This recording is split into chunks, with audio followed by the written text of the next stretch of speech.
Located on the banks of the Ohio River, it is the home port of the Delta Queen. Cincinnati is also the home of the Kings Island theme park and the College Football Hall of Fame.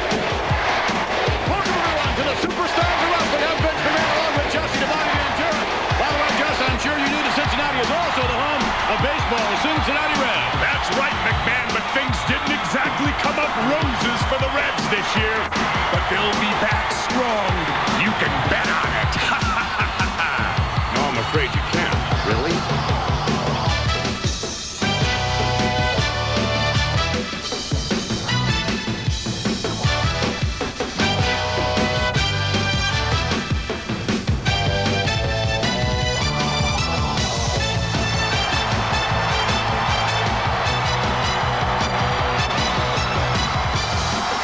Superstars of Wrestling, we'll take you back to last Saturday night. The matchup between Hulk Hogan and the $1 Million Man, Ted DiBiase, and show you highlights from there. Joining us in single competition, the Superfly, Jimmy Snuka, along with Mr. Perfect, Brother Love and his guest, the American Dream, Dusty Rhodes. The Brainbusters are here, ravishing Rick Rude, along with Rugged Ronnie Garvin and more.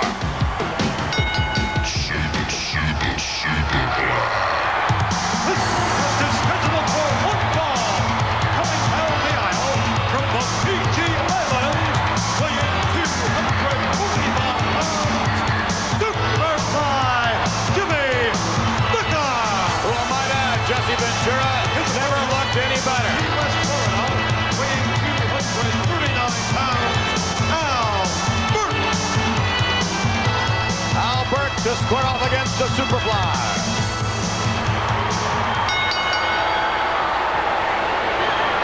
Superfly Snuka pouring it on as of late here in the World Wrestling Federation. He has been very impressive lately, and he's been very vicious. I've noticed that about the Superfly lately. Yes, far more aggressive. I mean, I always knew he didn't quite have a full deck of cards upstairs, but it looks like one or two more are missing. Perhaps so. But certainly, oh, look at that maneuver. Superfly looking forward to his Thanksgiving night encounter. Joining a whole horde of other compadres. He's part of Roddy's Rowdies, McMahon. Yeah, with Roddy Piper and the Bushwhackers. And they'll be facing Rude's Brood, Ravishing Rick Rude, Mr. Perfect, and Jacques and Raymond Rougeau. Superfly Snuka's had his problems with Mr. Perfect as of late. And if anyone will spoil the perfect record of Mr. Perfect, I think it'll be the Superfly. Snuka, one of the few wrestlers, I believe the only wrestler in the World Wrestling Federation at the moment that wrestles barefoot. And that's very unique. You know, I could never see going to the ring barefoot.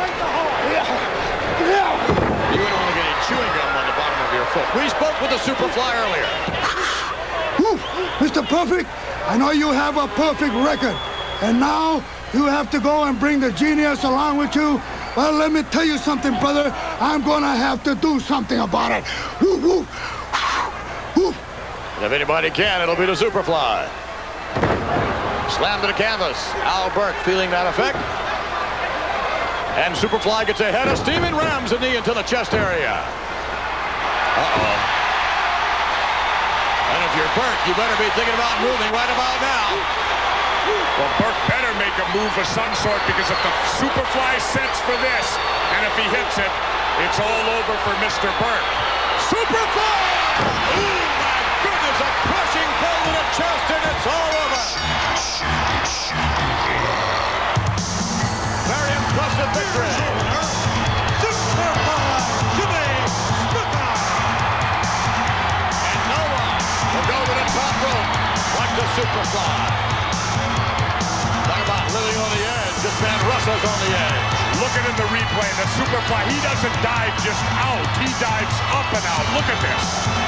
Wow. Superfly Jimmy Snuka victorious, as now will take you to a special update. From the pages of the World Wrestling Federation magazine, here's Update. Hi again, folks. Last weekend on Saturday night's main event, the singles matchup between Tito Santana and Rick Martel developed into a full-scale war. Let's join that action in progress. Santana's getting up. Martel better make his move. Santana rocks the rope. Martel losing his balance. Oh! Martel might be a soprano now, McMahon. Santana pummeling away. Martel in big trouble. This is the most trouble that either competitor has been in throughout the course of this match. Backing off now, powering the way. Martel, Santana will hear none of it. Look at this. Santana the aggressor. Now, why don't you say got him by a handful of hair, McMahon? You know, Chico's breaking as many rules as anybody in this match. You have to fight fire with fire sometimes, Jesse. Martel now, whip to the buckle, and out, and down to the canvas. Here he goes. Santana's going to wind him up. Looking for a leg lock is going to be applied to him, and Slick is up with the apron. Now he's not.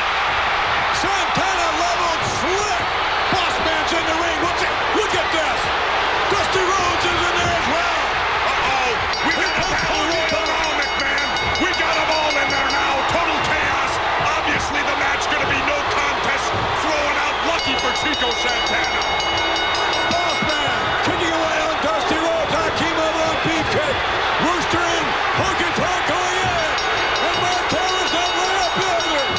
Who'd have thought we'd have a battle royal on Saturday night's main event totally unannounced, McMahon? Martel over the top rope. And it looks like Hakeem is the only one left in the ring from the Slickster side, and he's gone now as well. And Chico raising his hand like he won or something. Who's he kidding? We'll see these teams go at it one more time on Thanksgiving night on the Survivor Series, a tag team elimination. This being more sheer form like this, a double disqualification. You can bet this one's far from over, McMahon. This is just the beginning. Ironically, in the Thanksgiving night tradition, Tito Santana and Rick Martel will be on opposing teams. Santana on Dusty Rhodes' Dream Team, and Rick Martel joins Captain Big Boss Man and the Enforcers. The battleground is Chicago. The event is the Survivor Series. Be part of it Thanksgiving on a pay-per-view basis. For Update, I'm Gene Okerlund. You have heartburn with headache, right? Yeah. Oh, boy, that's great. I have the perfect remedy. It's fast and nothing's more effective. Alka-Seltzer. New advanced formula Alka-Seltzer. Nah, I can't take Alka-Seltzer. This one's easy to take. It has 75% less sodium, a fresh lemony taste, and you can take it with just a little water. How was it? Great, but it's not Alka-Seltzer. Yes, it is. No, it isn't. It is. No, Yes. it isn't. Don't No, you it feel is- better? Yes, but it's not Alka-Seltzer. Yes, it is. No, it isn't. Yes, it is. No, it isn't. Yes, it is. No, it isn't. Yes, it New is. advanced formula. It is. Believe it or not, it's Alka-Seltzer. No, it is.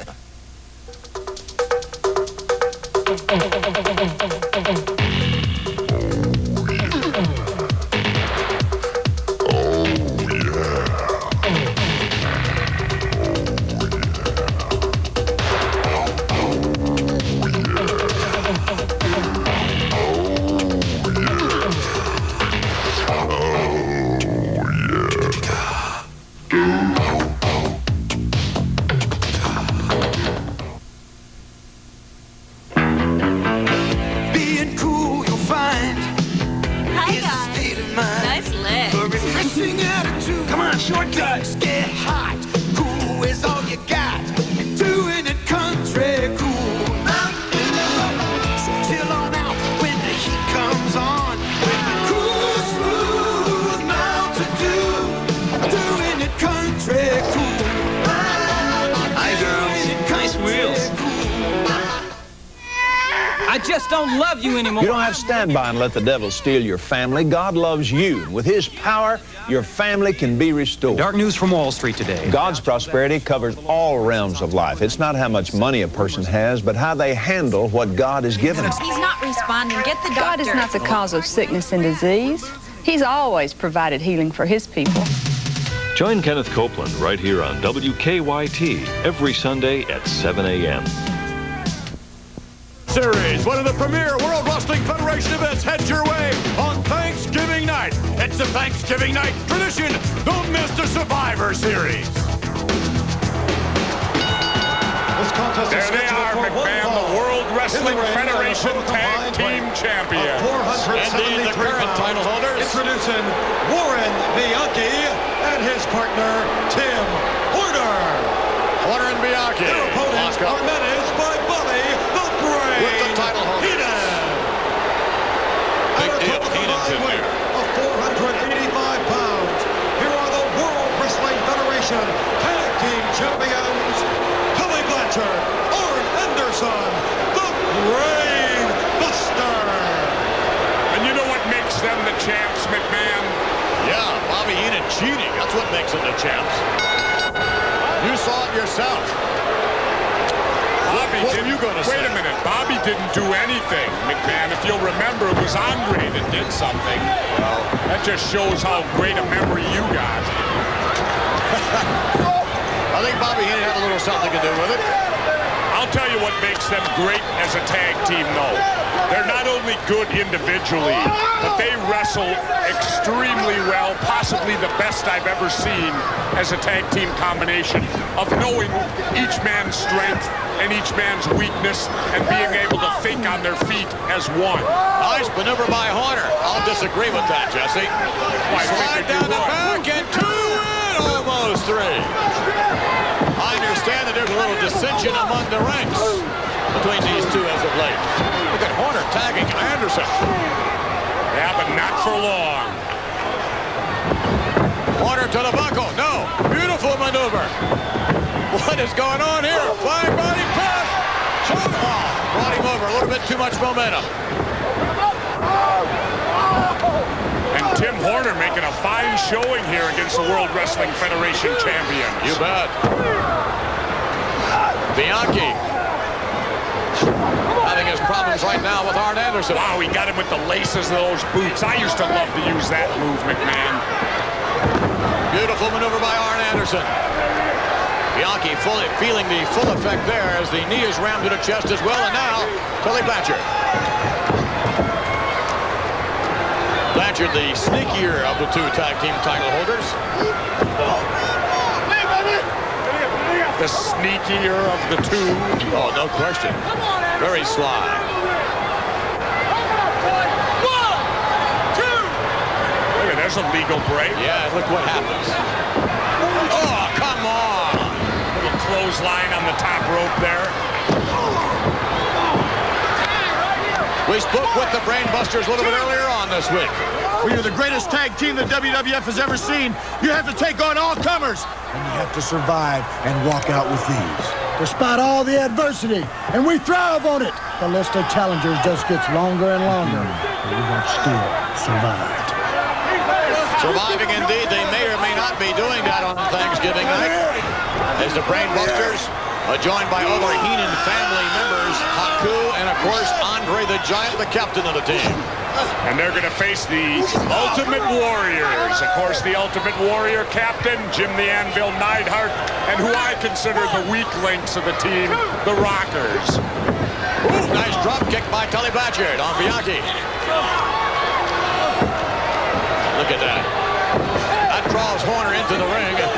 Totally calculated move right there. Very calculated. Spike pile driver. This one's over. Ain't nobody gets up from that.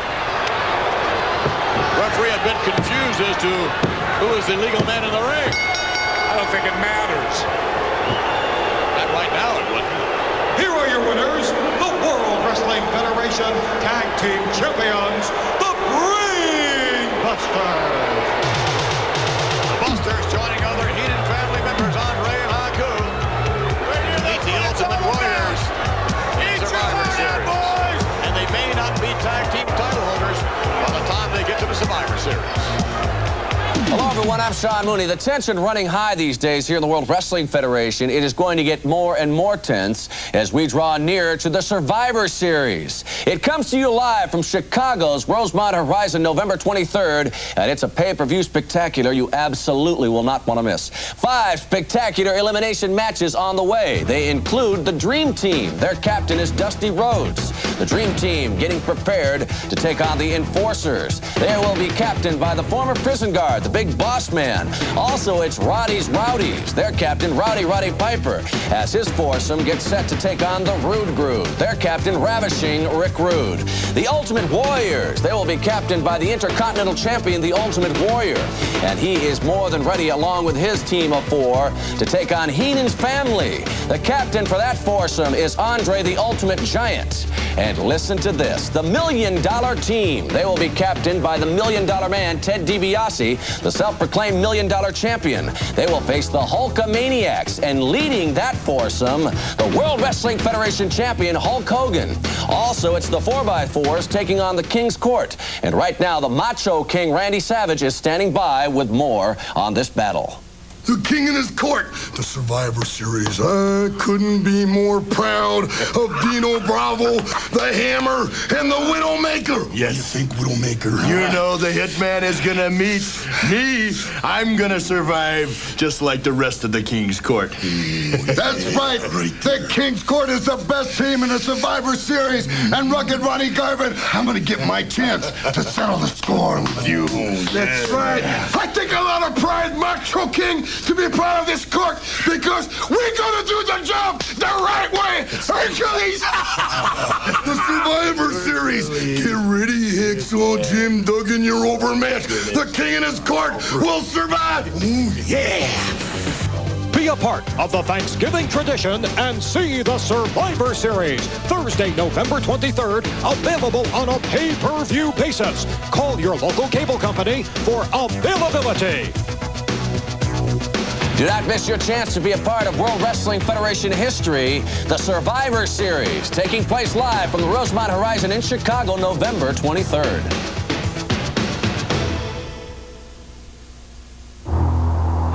Xerox presents the Great American Torture Test.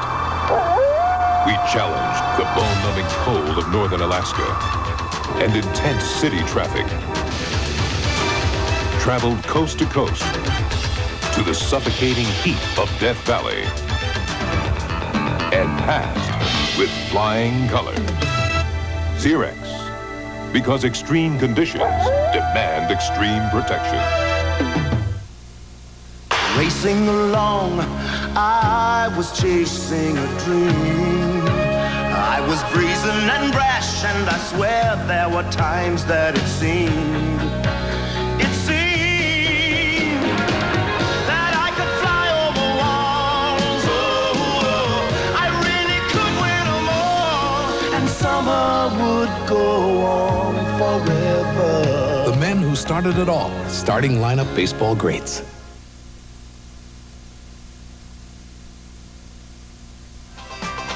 You guys and gals that have to lift on the job, lift with your legs, not with your back. Oh. But if you do get hurt, call the man. For personal injury, call the man. Melbourne Mills Junior Attorney, 873-8714. There's somebody there now to take your call, 873-8714.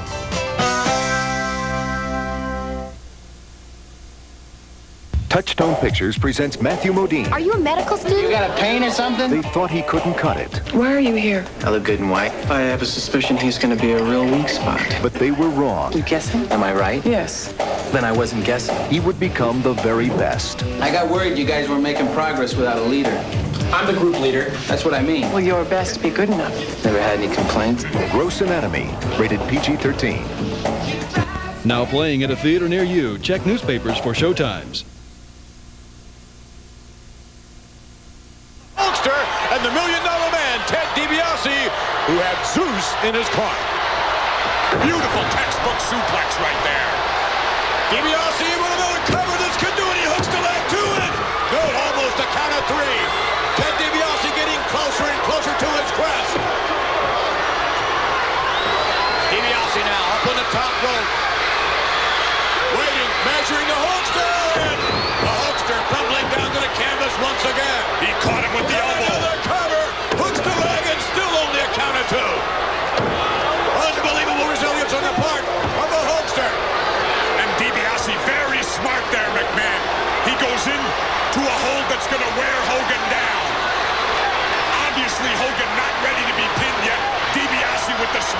to a wear-down hold. Gonna take its toll out. And look at the face of the insurance policy outside the ring. Hulkster back to his feet. Trying to escape the hold. This capacity crowd going nuts. The Hulkster wrapping the elbow for the third time. Breaks the hold. Hits the ropes. Shoulder blocked by Hulk Hogan. To the ropes again. Over DiBiase from the far side. Double clothesline. Both men go down. They both have the same thing on their mind right there. Each man going for the clothesline.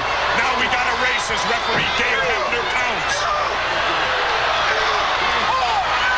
DiBiase and Hulk Hogan both on the canvas with the Hulkster pops up first. Hulkster falling over. Now back to his feet. Dazed.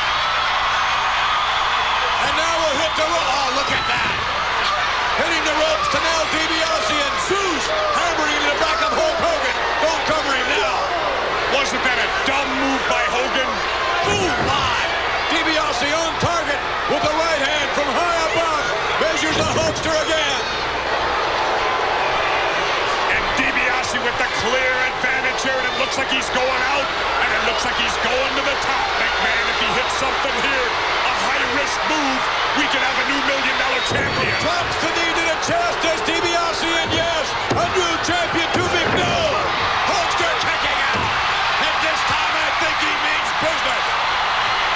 DiBiase frustrated, hammering away. His punches have no effect. Again. Hulkster just shaking his head no.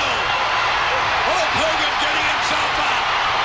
Look at the face of Ted DiBiase. He can't believe it. Hulk Hogan moving in. Money can't buy it, DiBiase. You're going to have to earn it. Hogan hammering away into Ted DiBiase. Backs him to the ropes. Sets him up from the far side. Oh, tremendous kick there. And Hogan's changed the tide of this match now. Wait a minute. Here comes Zeus. Zeus, the human wrecking machine from behind. Hooks Hulkster, preventing the right hand from landing. Hulk Hogan hooked by a mighty Zeus. And you know he ain't going nowhere. DiBiase leveling. No, Zeus won't go down. Small package. Hulkster hooks him and gets the free kick. I can't believe it. He's locked out again. He has got to be the luckiest wrestler on the face of this earth, McMahon. Wait a minute. Right now, what we all have waited for. A one-on-one encounter is about to happen. Hulk one-on-one with Zeus, the human wrecking machine. We've been waiting for this for a long, long time. Hulkster and Zeus circling. This is an unofficial matchup. And it's just about all ready to break loose now. The powerful Zeus ready to assert himself again. No, DiBiase from behind. Break his neck. Did you hear that? Ted DiBiase telling Zeus break his neck. Zeus wrenching the neck of Hulk Hogan. The Hulkster falling right down to the canvas. Some sort of reverse chinlock there, just wrenched his neck. And how easy he did that, McMahon. It was like nothing for Zeus. Hulk Hogan barely to his feet. I can't believe what DiBiase just did to the official. And now, DiBiase applying the $1 million dream. To the Hulkster is wearing him right down. He's down to one knee. It's going to be off to dreamland for Hogan. Never before has Hogan been put to sleep. But I think we're going to have a first here, McMahon, on Saturday night's main event. The Hulkster going off to dreamland. I wonder if he's going to have nightmares about Zeus. Zeus wrenches neck. Wait a minute. Here's Jake the Snake coming back in. Damien is loose in the ring. DiBiase heading for cover. Jake the Snake with Damien loose in the ring. Breaks things up.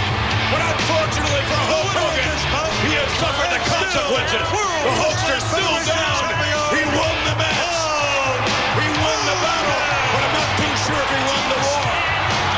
After what we just saw between Hulk Hogan and the $1 Million Man Ted DiBiase, I would say it is certain this battle will carry over into the Survivor Series, coming your way live from Chicago, November 23rd. Right now, standing by, let's get opposing views from both the $1 Million team and the Hulkamaniacs. Hulk Hogan, You've finally gotten a taste of what the money of the $1 million man can do. Just a week ago at Saturday night's main event, Zeus and I left you laid in the middle of the ring, an unconscious heap of flesh. How do you think you're gonna survive the Survivor Series when you couldn't even survive Saturday night's main event? Demolition! Look at what I have for you. The powers of pain. And I have paid them so well, they'll march right through you. And you, Jake the Snake Roberts, I'm gonna give you a one-way ticket right back to that hospital that I sent you to. And that'll leave you again, Hogan, standing in the middle of the ring, all by yourself, to face the entire $1 million team. And you will truly find out what my money can do.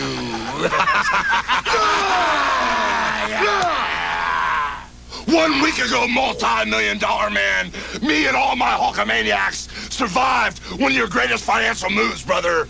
With that big investment in that bounty hunter Zeus in your corner, you figured for sure you'd be guaranteed a victory over me and Hulkamania. Well, you can't buy me off, brother. You can't buy the Hulkamaniacs off. And this is the Survivor Series. There's no way you'll be able to pay anybody off on our team. You speculate about eliminating us one by one, hopefully saving me for last so you can tear Hulkamania apart.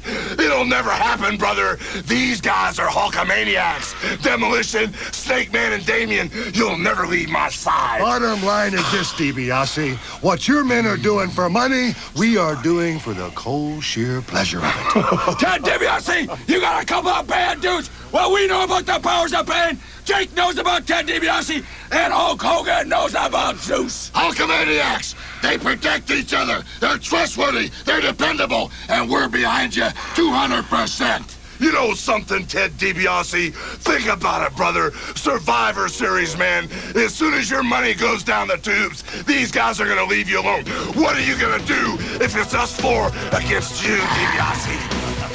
Be a part of the Thanksgiving tradition and see the Survivor Series. Thursday, November 23rd, available on a pay-per-view basis. Call your local cable company for availability. My first dance. And who danced with me except Jeffrey Kaiser, the biggest nerd? Cheer up, you're drinking milk, and this is you in a few years. Not with this brace face and gross hair. Well, you're growing fast, and milk can help you get a great smile and gorgeous hair. But my body, the only difference between me and the guys is this dress. Hey, you can see we turned out just fine. Who is that? That's Jeffrey Kaiser. Milk. It does a body good. They know just what they're doing. You should have stopped the gas. We got plenty of gas. They know just where to go. I always thought Eman empty. Have faith, compadres. There's something on chocolate out of here. It's hard to keep them on the ride. Now we're stuck. I don't know. That depends on how you look at it.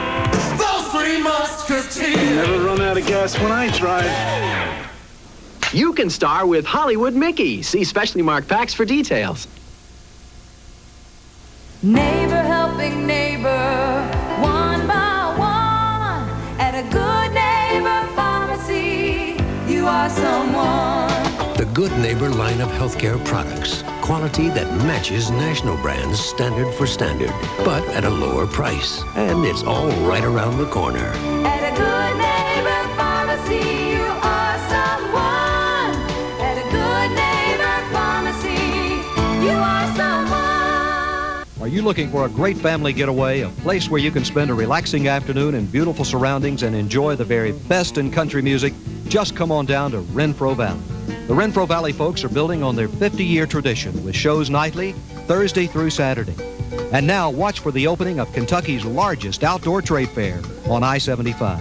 Treat your family to a great time. Call 606-256-2664 for information. That's Renfro Valley, exit 62, I-75. This contest is scheduled for one fall. Currently in the ring from What a matchup that's going to be at Survivor Series with the Hulkamaniacs squaring off against the $1 Million Man's team.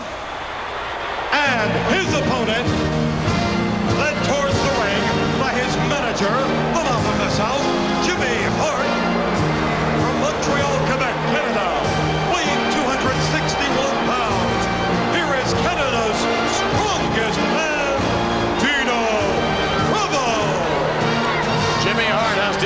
Bravo really pumped as of late.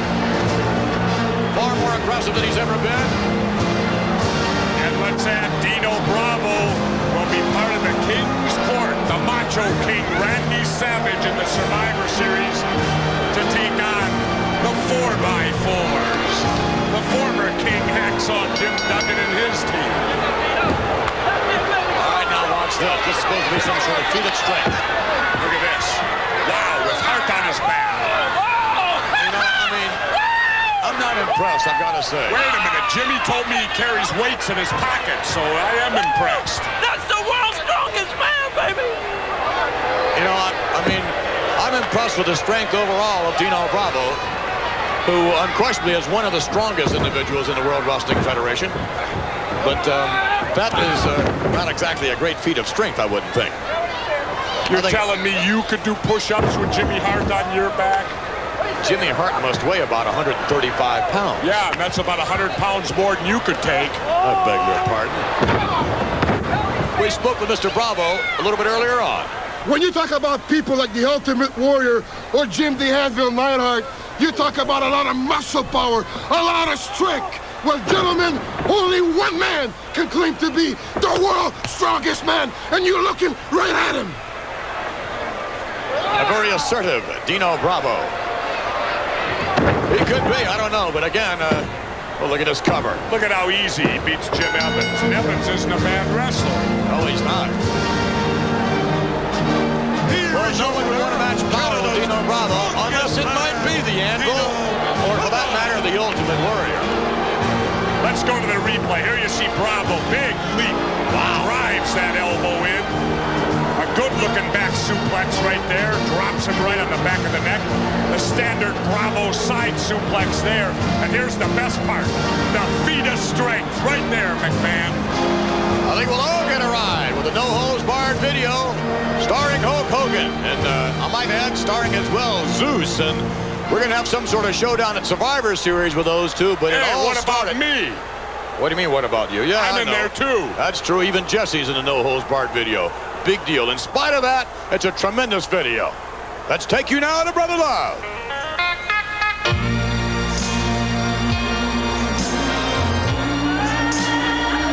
Oh, what a horrible close-up. My guest this week is number one on the Big Boss Man's hurt list. He will soon be living a nightmare. He is Americana's own Dusty Rhodes.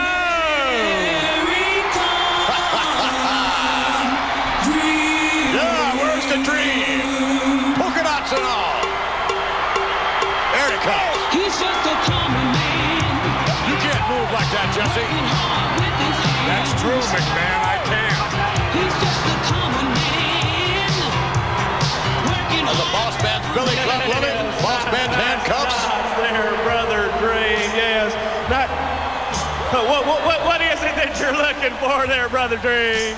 I'm looking for that justice and hard times that the boss man was gonna lay on me.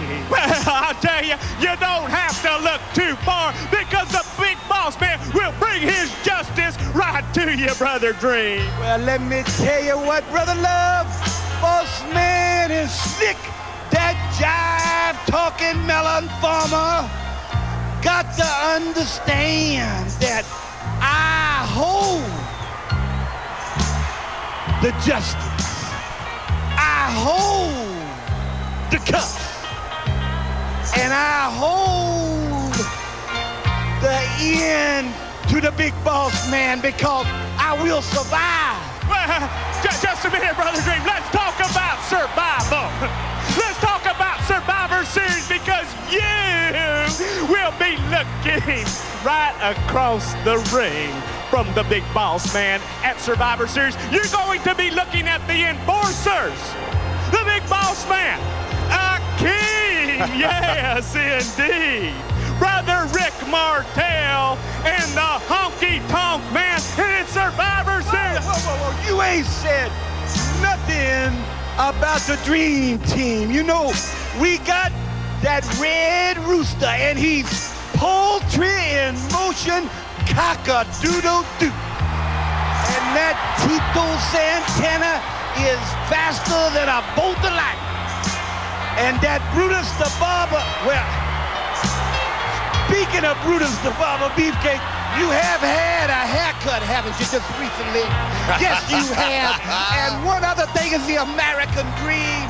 And Brother Love, if you get in my way, I will handcuff you and beat you about the head and shoulders with this club. And that's the bottom line, baby. Yeah! All right, the American Dream, Dusty Rhodes, looking forward to an encounter with the Big Boss Man, and if he doesn't have it before, he's likely to have it come Thanksgiving night. It's a Thanksgiving night tradition. All right, let's get down.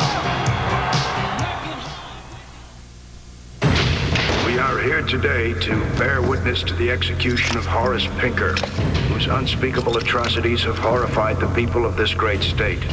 Prisoner, have any final words? Yeah. No more Mr. Nice Guy. I don't think he's dead. Now, the director of Nightmare on Elm Street brings you his greatest creation, Wes Craven's Shocker, rated R. Starts Friday at a theater near you. When you've got your power stroke going, you've got confidence that nothing's going to beat you. Introducing Power Stick, the new antiperspirant that gives you 24-hour odor and wetness protection in just one wide stroke. It takes 2 strokes of the leading stick to match Power Stick's 1-stroke protection, 24-hour protection. In just 1 stroke. New Power Stick. From Fabergé. Before you choose a body shop to paint your car, ask a few questions. Do they use the best products to get the best results? What about experience? Have they painted more than 5 million cars? Do they know it takes more than paint to make your car look new? Will they take care of you as well as your car? Can they deliver this kind of work at a price you're willing to pay? If you don't know, you better get Mako. It's gigantic. It's colossal. It's the biggest savings of the year. Hoover's inventory is heavy with slow movers, display samples, and discontinued styles. Our warehouse is full and we've got to make room. So we're offering discounts of up to 60% if you come and buy right now. That's right. Everything in our store is marked down from 20 to 60%, 4 days only. Buy now and get 0% financing through April 1st, 1990. So hurry down to Hoover's. The sooner you get there, the better the selection will be. Hoover's Furniture and Appliances, Lexington, Hazard, and Whitesburg. This contest is scheduled for one fall. In the ring, I guess you're happy about this upcoming matchup, Jesse. California, Certainly. weighing 240 pounds, Bill Woods. Wow, Bill Woods is put together, ain't he? And his opponent, Isn't he not, Andy? led down the aisle by his manager. Here comes another guy put together, ain't he? From Roseville, Minnesota, weighing 252 pounds, ravishing Rick Rude, the team captain of Rude's Rude at Survivor Series. He's joined by Mr. Perfect and the fabulous Rougeau. They have opposition. There'll be plenty of ego on that team, don't you think? How about the ego on Rowdy's Roddies? Roddy Piper, Jimmy Snuka, Luke and Butch the Bushwhacker. Let me give it to you this way, McMahon. What? If the match comes down to intelligence, Rude's Brood will win it hands down. What I'd like to have right now is for all you fat, out of shape, Cincinnati sweat hogs. There's one right there. We just saw one. Keep the noise down while I take my robe off and show the ladies what they've all been dying to see. There's capacity crowd in Cincinnati. Look at that. She loves it. Some do, some don't. She can't snap there's a that. boo. No, she's saying ooh. Oh.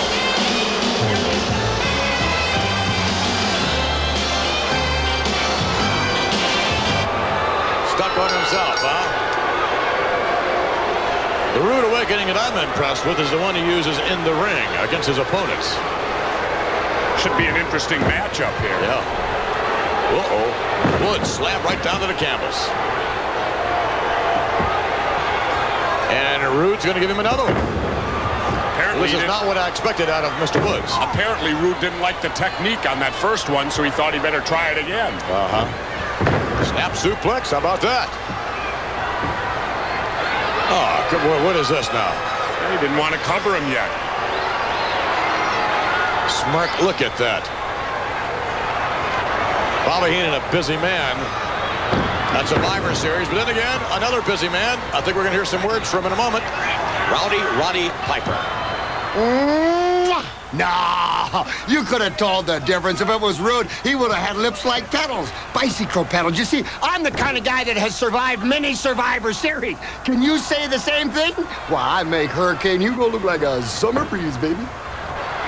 Nice maneuver by Bill Woods, too. Oh, wow. Almost a count of three, and look at this. Woods is still on him.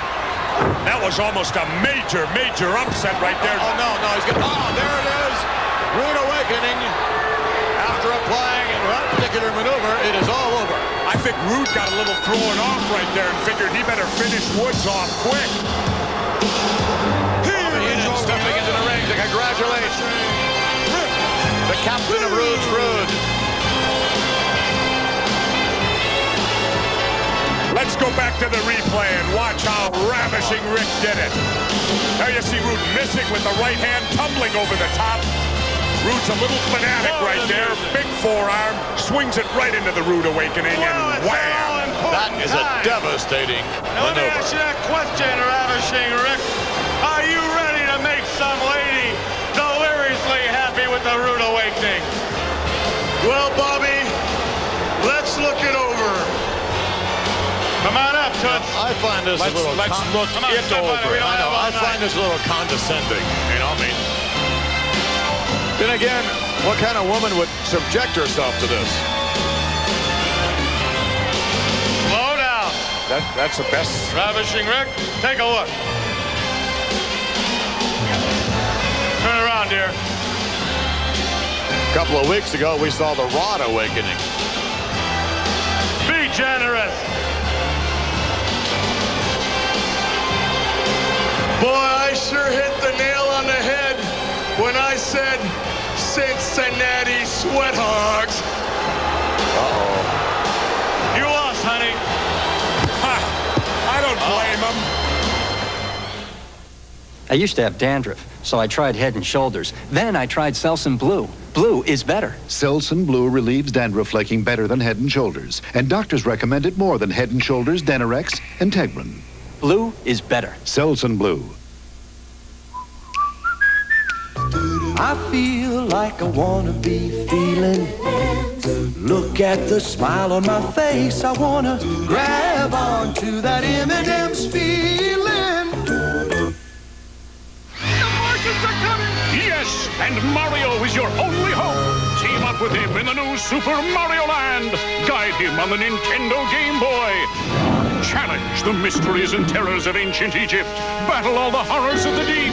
Master lots of weird worlds to give Mario a happy ending and make your world a better place. New Super Mario Land and other exciting games for Game Boy. Nintendo. Now you're playing with power. Portable power. Being cool and fine. Now you're stealing mine. Racing out to things get hot. Cool is all you got. Doing it country cool. Doing it country cool. Introducing the great taste of new Diet Mountain Dew. It's the delicious country cool taste of Mountain Dew with 100% NutraSweet. Armchair quarterbacking is about to become a paying position. Yes, I would. Look at this. Oh, my. Just play Kentucky Lottery Super Sports. Another winner. And your winning teams could win you cash. Each week, pick up a play slip at your lotto retailer. Check the amount of your play, number of games, and your team picks. Then soak in the glory when your picks pay off. Oh, this is too easy. Get in the game with Super Sports. It could change the way you look at football. To it for one fall. Entering the ring from Charlotte, North Carolina, weighing 242 pounds, rugged Ronnie Garvin. You know, McMahon, I find Ronnie Garvin despicable. What? Despicable. Why? Because of the horrible things he's done and said to Greg the Hammer Valentine after Valentine so graciously pleaded with Jack Tunney, the president of the WWF, to give Garvin his job back and put him back in the ring. I mean, Garvin could be pumping gas now, changing tires, cleaning sewer gutters, whatever. Instead, Valentine gave him his livelihood back. Wait a minute. Another way of looking at it is that if Valentine had not given him his livelihood back, he could be following in your footsteps and be a Hollywood star. Nah, no way. Look at Garvin's ugly face. Garvin right now, working on the wrist. Green with a forearm into the shoulder area. Oh, and did Green walk into that one? Yeah. Garvin just tried to sucker him into that maneuver, and did indeed. Standing by right now, Greg the Hammer Valentine. Rugged Ronnie Garvin, you're in the ring as a wrestler now, and nothing can make me happier. Because I've got a present for you. A broken leg, courtesy of the figure 4 leg lock. Garvin, of course, has his own form of a leg lock, which is extremely effective. It'll be interesting to see which one of the two has the more effective leg lock, Jesse.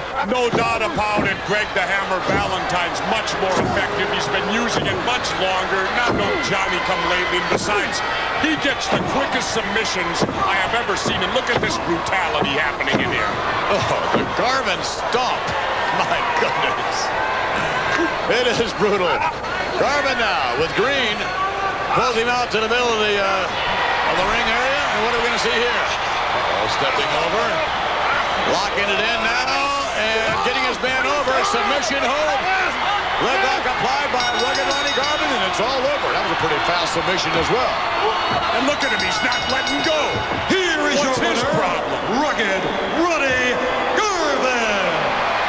Rugged Ronnie Garvin, a member of Hacksaw Jim Duggan's 4x4s at Survivor Series. Right where he belongs, I think. Here you see rugged Ronnie Garvin with, I guess, his version of a reverse figure 4 leg lock.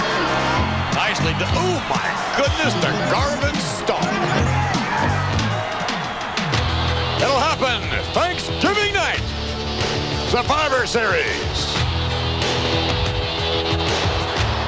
Look how gingerly this man is coming up the steps. To make the introduction Because he's a scholar, of his opponent, man. I give you the Genius. Oh, please. If you'd have had him for a professor, you wouldn't be so dumb. To the genius and the phrases that I use to introduce perfection at its best. My intellectual endowments have been focused on one man who is head and shoulders up above the rest. Speaking strictly as the genius and the world's smartest man, Mr. Perfect has precisely what it takes to vanquish the momentum of one less than perfect Hogan. I respect a man who never makes mistakes. Ladies and gentlemen, I give to you Mr. Perfect. The Warriors are on ringside, and certainly the genius is high on the talents of Mr. Perfect, who to this day still enjoys a perfect record.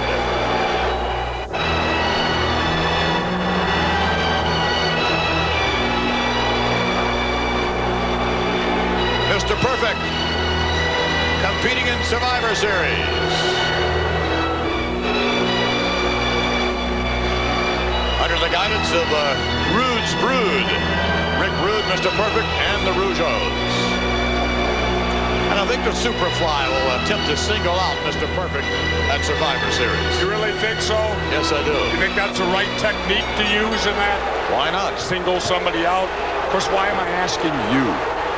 Well, why what not? Technique would be right? Even I'm getting a little drifty.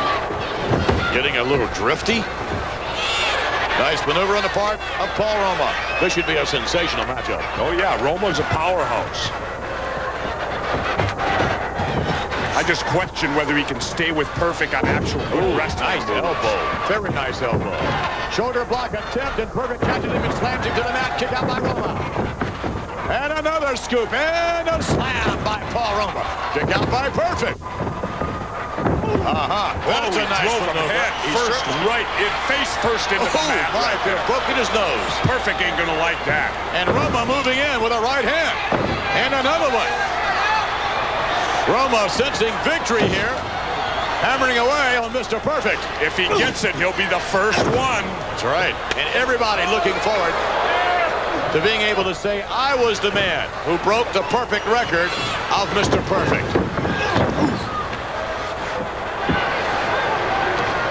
Roma spun around, knee lift, down to the canvas.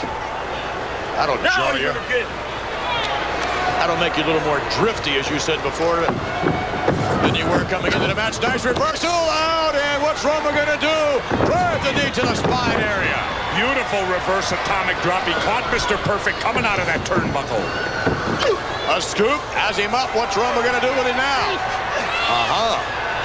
Shoulder breaker, perhaps? No. Power slam. Power slam. That'll do it. No, Roma going out. Roma to the outside. Roma coming up. And what a drop kick by Paul Roma. He caught Perfect, but he didn't catch him fully with that drop kick. Perfect to the buckle. Roma moving in, but catching a clothesline. Right in the throat. And that's the thing about Mr. Perfect. The minute you think you got him going, the minute you think you got him beat, he'll pull a move out like that, and it's curtains time. Mr. Perfect with Paul Roma.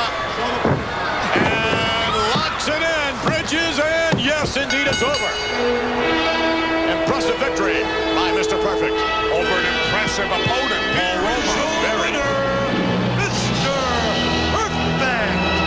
You know, the one thing you got to say about Perfect, he's not putting it up against slugs. He's keeping that record intact by beating top people like Paul Roma, right, McMahon? So far, but his days may be numbered as we take you back down to the replay. Here you see Roma firing Perfect into the buckle. Wham! Gets caught with that big forearm clothesline. And here's the Perfect Plex with the genius looking on with great intellectual approval. Yeah. Scowl in the face of Mr. Perfect. Let's take you to the event center. Well, Survivor Series well on the way. It takes place live from Chicago's Rosemont Horizon, November 23rd, and you can see it all. Do not miss this pay-per-view spectacular.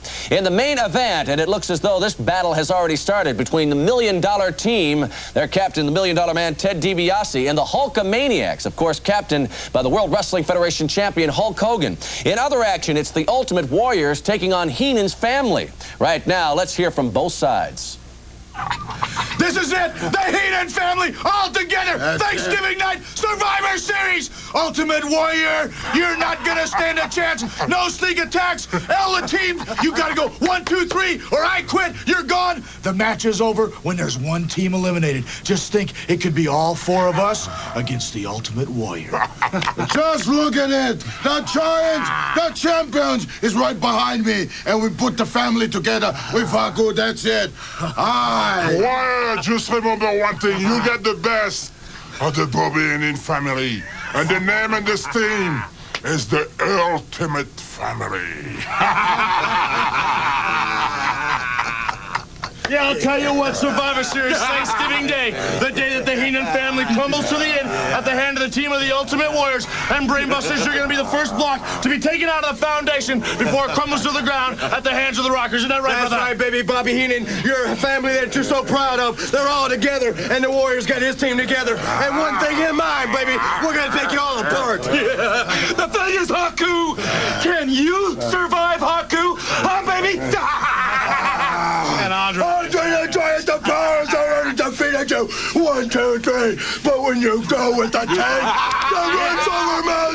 When you come with stealth bombers that are loaded with ballistic missiles, the ammunition and the damage is even more. Be a part of the Thanksgiving tradition and see the Survivor Series. Thursday, November 23rd, available on a pay-per-view basis. Call your local cable company for availability. Just who will survive? We will find out when 40 superstars of the World Wrestling Federation collide at the Survivor Series, coming your way November 23rd. Don't miss it.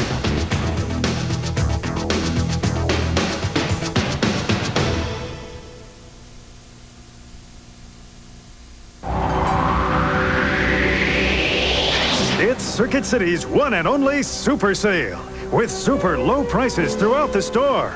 Like this Magnavox VCR with on-screen programming and remote, now a low $249.97.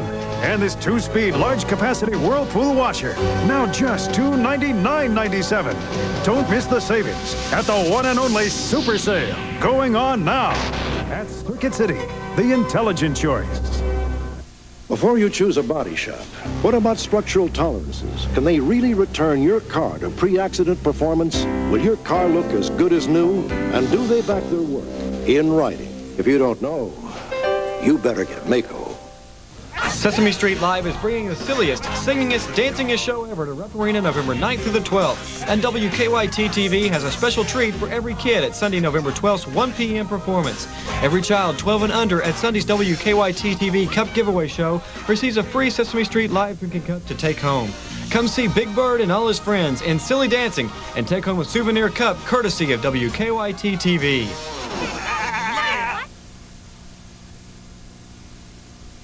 First American Homes presents a parade of homes, and the star of the show is a brand new 14x70 2 or 3 bedroom super home, now on sale for just $14,995. This home is loaded with your most wanted features.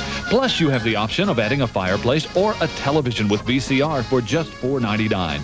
It's new, it's loaded, it's on sale, and it's yours if you hurry. Come home to First American Homes, Richmond, Winchester, and Lexington. Ever have one of those days when everything just kind of goes to heck? Overwhelmed by problems, worries, technical difficulties? You need Highway to Heaven. Weekdays at 12:30 on WKYT. Paid for by the following. For millions, nothing works better than Rolaids for acid indigestion. Rolaids Relief. You know how to spell it. When the going gets tough, the tough don't freeze up, and nobody's tougher than this one. Nobody. Maximum protection. Don't stop short of the peak. It's electronic battleship where you program an all-out attack to sink your enemy's fleet. You sank my battleship. Battleship and electronic battleship from Milton Bradley. Bubble Yum Bubblegum. Buy a large Bubble Yum Slurpee. Get a free 2-piece pack of one of Bubble Yum's new flavors. Available at participating 7-Eleven stores while supplies last. Involving Andre the Giant and his tag team partner Haku. And then from there, Brother Love's guest will be Roddy's Rowdy. It's still true.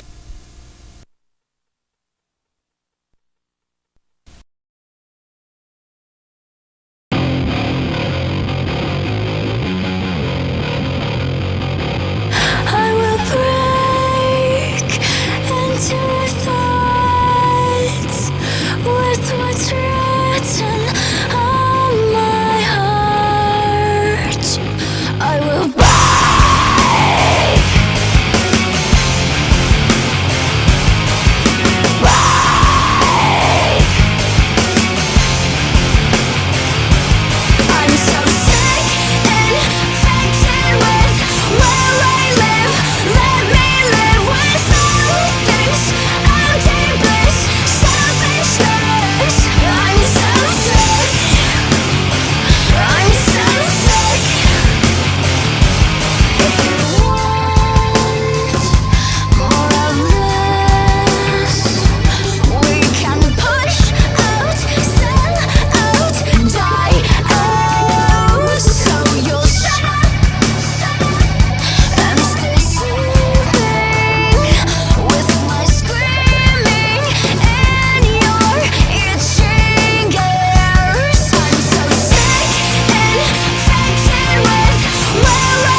know what I stands for? Intense, confidence, and excellence. That's what's getting me through the semifinals. Today on American Gladiators, the second half semifinals begin. The world-class athlete versus the weekend warrior. Tommy Knox, the chiropractor used to cracking heads and backs, has found some solace in Gladiator Arena. Well, so far I still have all my limbs, so I must be doing something right. But Tommy, wake up and smell today's cup of coffee. His name is Daryl Golar, a two-time national Greco-Roman wrestling champion. On the women's side, Susan Stenzel versus Tracy Passo. These two met in Powerball at the contender tryouts. Little did they know they'd meet again before millions of viewers with the stakes so high. American Gladiators is like anything else, survival of the fittest. Ladies and gentlemen, from Gladiator Arena in Los Angeles, California, here are your American Gladiators. The Tower of Power, Sam, Gemini, Blade, the Laser Beam, Lace, Nitro, Ice, Thunder, Diamond. The Samuel Goldwyn Company presents the American Gladiators. Let the games begin. The road to our grand championship continues here on the American Gladiators. Today, a pair of second-half semifinals. Hi again, everyone. I'm Mike Adamle, along with NFL Hall of Famer Larry Zonka. 8 contenders remain in our elimination tournament. And today, Larry, 4 of them will go at it. In our women's competition, it's Susie Stenzel versus Tracy Passo. And on the men's side of the coin, it'll be Tommy Knox versus Daryl Golar. Well, Mike, we've got a pair of point scorers here. If you examine their earlier competition, they're almost a mirrored image of each other, right down to their eliminator times, but with one exception, Powerball. Daryl once scored 12 points in Powerball. And Mike, guess which event we have up first? I think it's Powerball, right? You got it.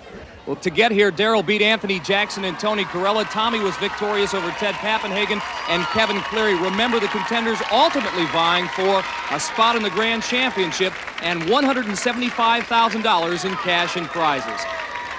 And in that Grand Championship, they will meet our first-half champion, Mark Ortega. And here come our Gladiators, Tower, Gemini, and Nitro. Powerball is brought to you by Nintendo, makers of Super NES. Now you're playing with power, super power. Well, our Gladiators are certainly ready. They've devised a plan, and our contenders also very ready. Daryl's been through it before, so's Tommy Knox. They're ready to go.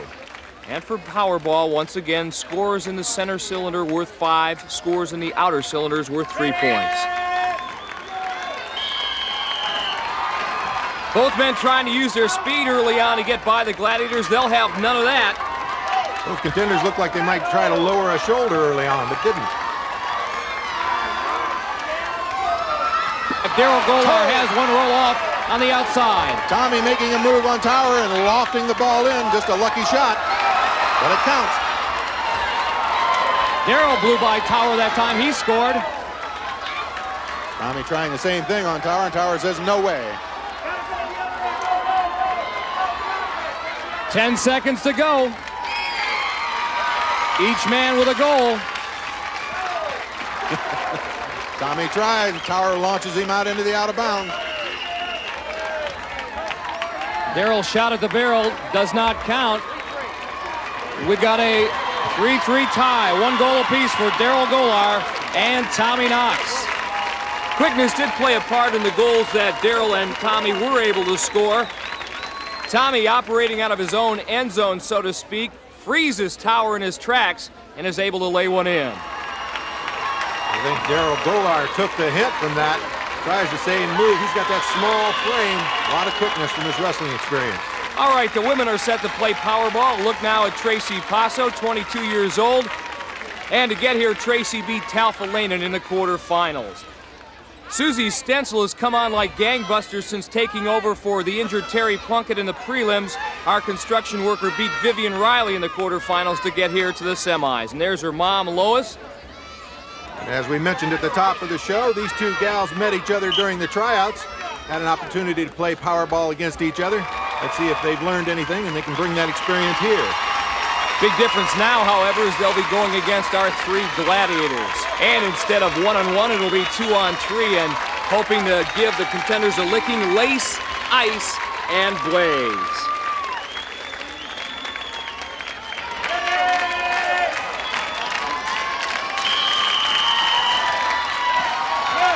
Again, Tracy Passo with the excellent move pass Blaze. Susie with another score on ice. Tracy Passo so deceptive. She's got that long angular body, but good quickness and really adept at using the head and shoulders to fake out the Gladiators. 2-on-1. Susie grabs the corner. Tracy's denied.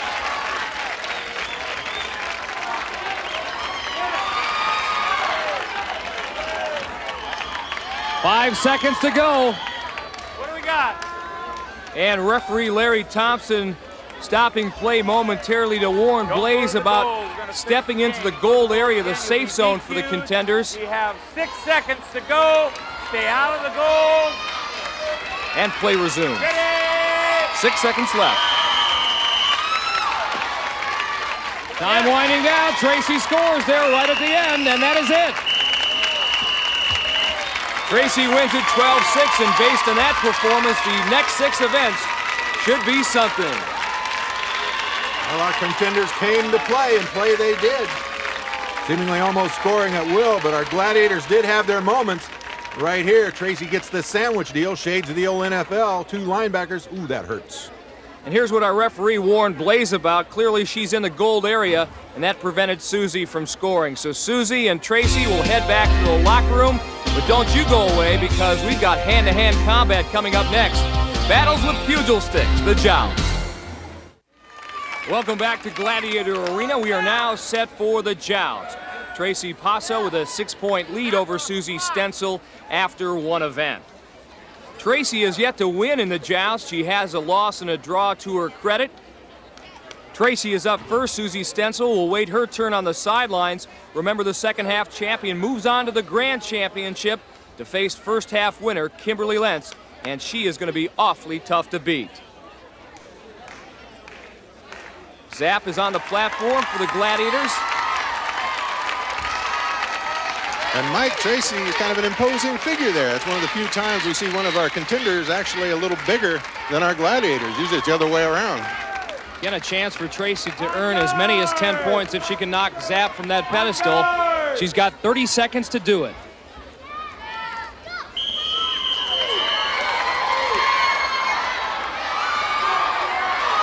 Tracy has got Zapp in trouble. Now Zapp's got Tracy in trouble. Who's going to go first? Oh!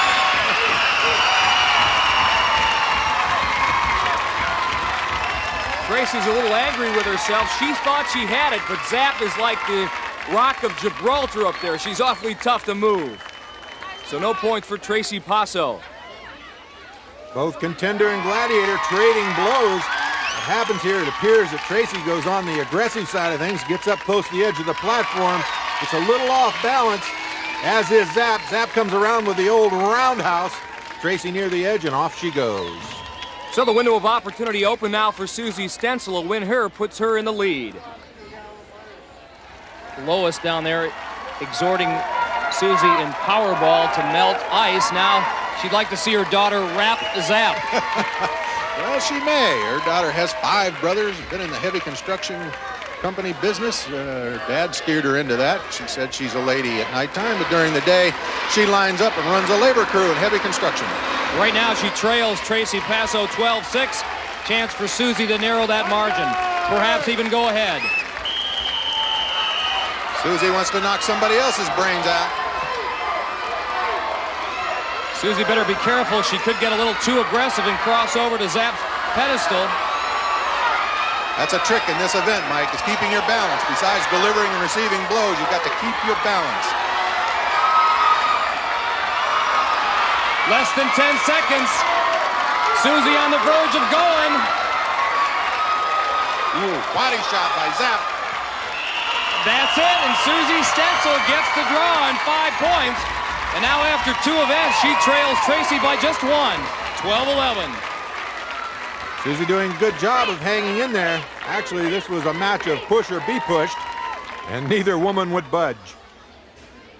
Second event for the men is the joust. Tommy Knox up first. He draws Laser. This has not been a contender's good event. Gladiators have dominated the joust. And Laser expects to continue the domination, but there is a learning curve here like many of the other events. Contenders seem to get a better feel for it as the competition goes on. They also get a certain curve in their back, Mike, from being knocked off that pedestal by a mighty blow swung by the Gladiators. On guard!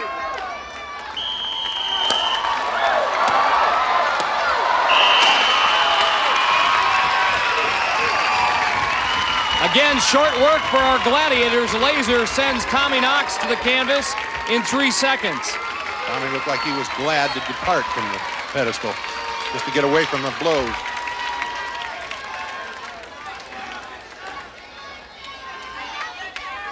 Daryl Golar ascending the pedestal, the platform, the two-time national Greco-Roman wrestling champion.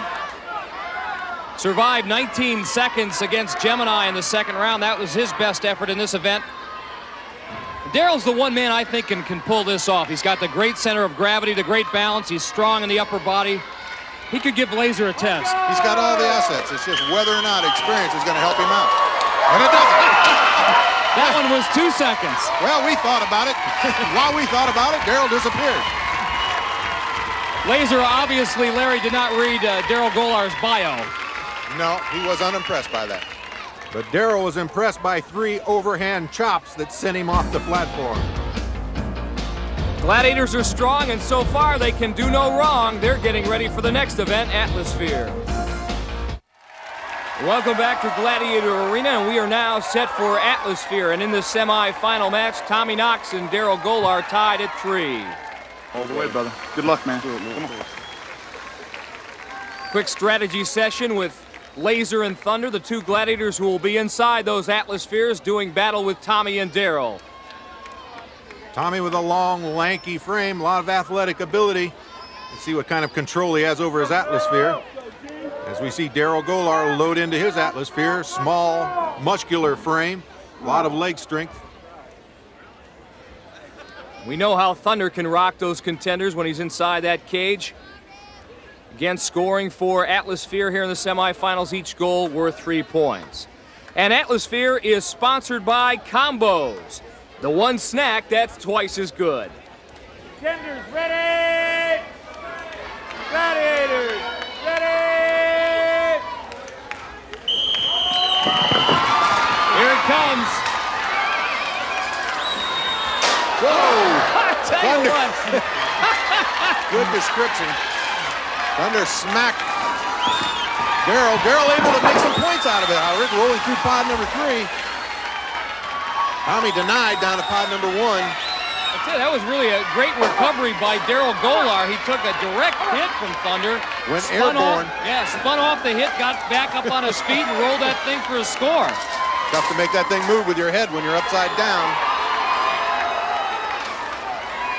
Tommy Knox, a chiropractor from Huntington Beach, California, having his problems, though now he's got a breakaway towards scoring pod number 3.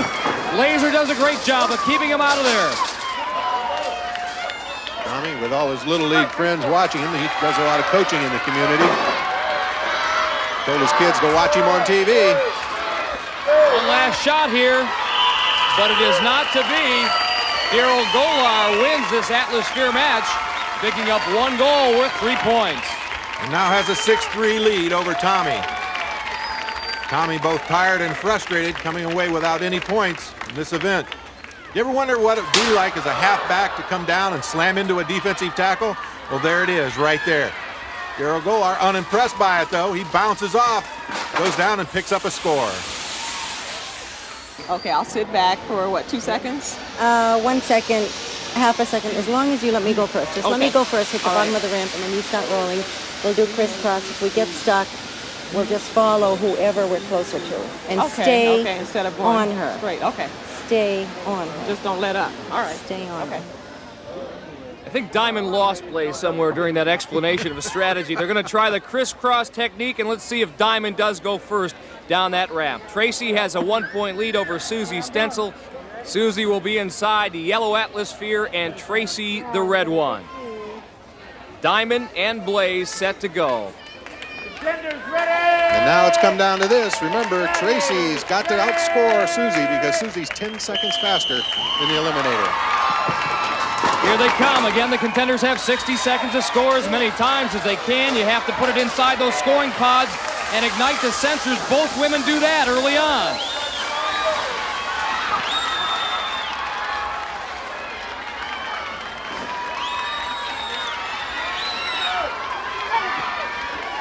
Gladiators get a little mixed up in their strategy and give Tracy a clear shot, but she's unable to take advantage of it.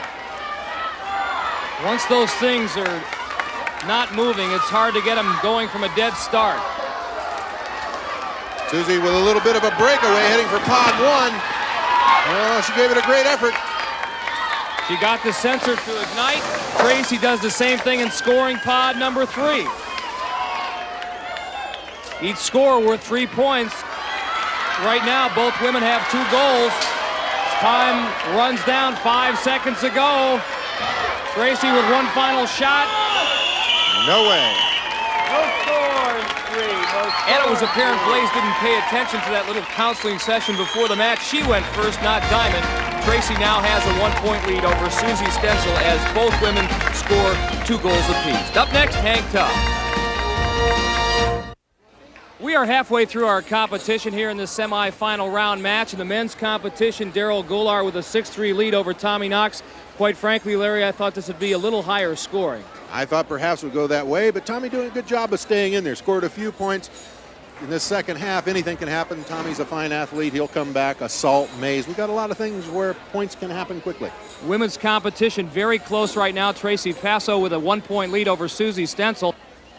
Susie in the background in the yellow fell behind, but then scored some points in the joust. She's not too intimidated by that 1-point lead Tracy has. Yeah, we hope you're ready. One of the Gladiators that Tracy will have to deal with is Lace, who rejoins us after a short leave of absence. She joins us now from the Gladiators locker room. Lace, nice to have you back. We missed you. Thank you, Mike. It's good to be back. Coming up, an event I know that you're looking forward to, the maze. Definitely looking forward to the maze. I like the maze a lot because they don't know where I'm hiding. And cunning has always been a big part of your game as an American Gladiator, that and athleticism and just about everything else. Just about everything else, Mike, that's true. Anything you can whip on the contenders is fine with you, right? Anything I can whip on them is what they're going to get. All right, Lace, good to have you back. Thanks, Mike. Switching gears to the men's competition, they're up first in Hang Tough. Tommy Knox, the chiropractor, trailing Daryl Golar by 3, but not to worry, Tommy has plenty of support. His whole family is here, his wife Tawny, his son Tyler Joe, his little daughter Cassie. In the second round, Tommy's best showing in the Hang Tough event so far. He earned a draw against Laser. But that's history. Today, right now, he has to face off against Tower. And if you haven't seen this event before, a contender can earn 10 points if they cross this grid of 55 rings without being pulled off. And Mike, you remember way back in the practice rounds before all of this started months ago, Tower was a little bit concerned about his ability in Hang Tough, but now he's right at home on those rings.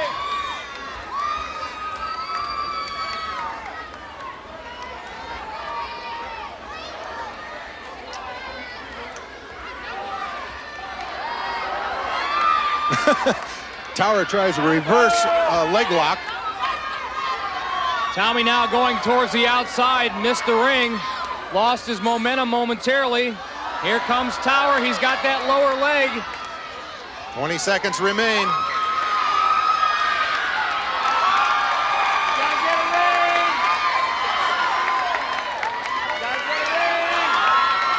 Contender has to make an attempt to move on to another ring.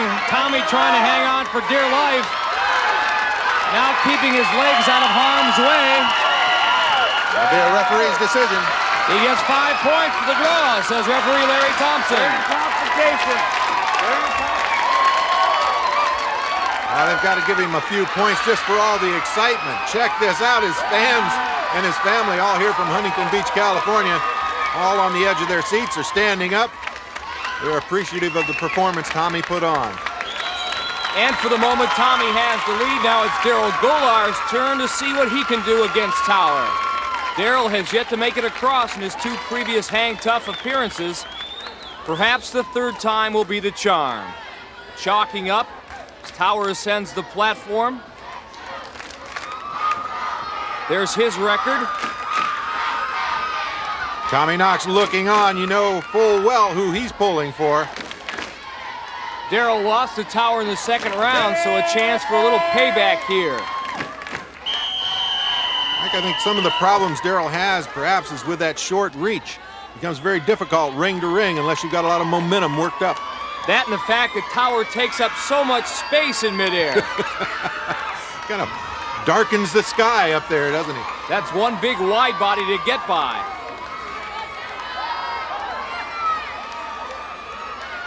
Daryl's least favorite event, Hang Tough, and Tower is doing everything in his power to make sure it stays that way as they get very close.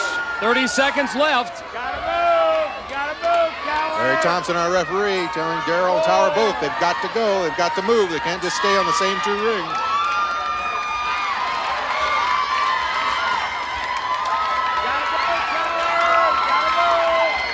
Daryl decides he can't see with that headgear on, so he just gives it a flick, and it's off his head now. 7 seconds left.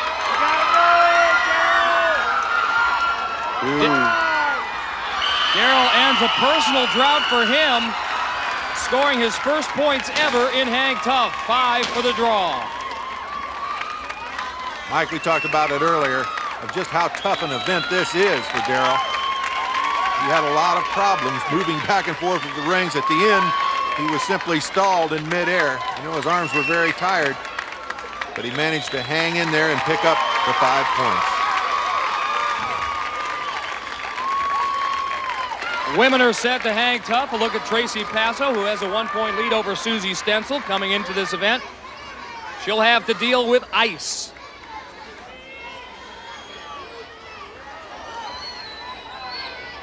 In the preliminary round, Tracy went against ice and actually made it across the ice's platform in 42 seconds.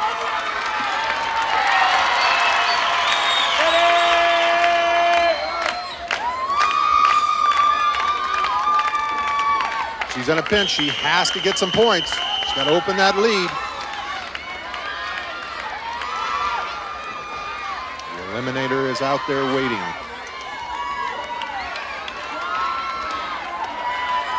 Tracy with some bold moves straight ahead. Bounced right off of ice, though. Ice says, come on. That's it. Tracy's got that look on her face. What am I doing? I ran right into him. Ice careful not to take her around the throat. He takes her down. Just a matter of time before a contender goes down when Ice has those legs wrapped around you. There's Tracy's sister, Christy. She's a little dismayed about what just happened to Tracy. Tracy's not too happy about it either. But when Ice puts those big legs around you, well, your time is going to be short on the rings. Again, Ice being very careful not to get her by the throat. Ice Ice Baby does it again. Her record now 11-2. Susie Stenzel now will get her chance. She leads by 1. She can improve that lead. She lost to Zap in the 2nd round. Here we go, here we go. 1 down, going for 2. Ice seems very, very positive of it. Susie says no way. You're going down. Ready? Going down. Somebody's going down. Susie's second shot in this event. The 2nd round, she lost to Zap. And if you remember that, when she did lose to Zap, she beat on the mat. She thought she was stripped off when she could have, in fact, scored some points. Disillusioned with what happened. Now an opportunity to redeem herself and also earn a lot of money in the process. Susie, one of our more vocal contenders who really enjoys chatting it up with the Gladiators. 30 seconds left. She doesn't seem to be the least bit intimidated by them. She's facing off there with Ice.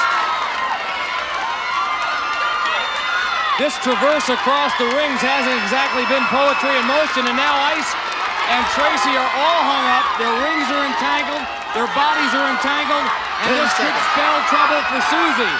Whoa, off she comes. That wasn't a finger I saw fall there, was it? I saw something, hopefully not a nail or something. I'll tell you what that is, Mike. That's one of those finger grips the contenders wear. Susie knows something's missing as Ice continues her stingy ways and hang tough. Ice is one tough customer to deal with, particularly on the rings. Here she says, hey, Susie, take a ride on the ice merry-go-round. That's long enough. And if Susie thinks she's dizzy now, wait till the next event, the maze. That's up next.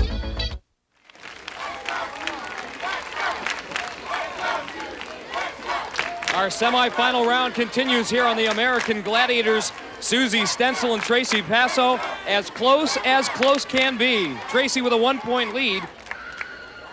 Coming up next, event number 5, the maze. Again, our contenders have 45 seconds to go from one end of the maze to the other. Along the way, however, they must encounter, well, they don't necessarily have to encounter, but they got to get by Zap, Lace, Diamond, and Blaze. Maze is set up a little different this go-around, Mike. It's a little more difficult. There's only one correct solution, and you can just about count on running into 3 of those 4 gladiators along your route. Which might not be all bad. We might be in there for days, Mike. Ready! We're up next, Claire. Okay. Ready! Referee Larry Thompson about to get the contenders on their way. Tracy and Susie get by Zap. No, they don't get by Zap. Zap picks them both off. Zap chasing them. I'll tell you what, that's another problem for the contenders. A lot of times they run into each other. Hello, Lace. Lace has got one of them pinned in there. Who's that? Tracy almost back where she started from, as is Susie. Less than 20 seconds to go now. As both contenders now run into Diamond, 10 seconds left. Remember, they got to squirt out at the other end in under 45 seconds. Oh, Tracy, wrong way. And that is it. Time expires. Neither woman makes it to the other end of the maze. Very difficult.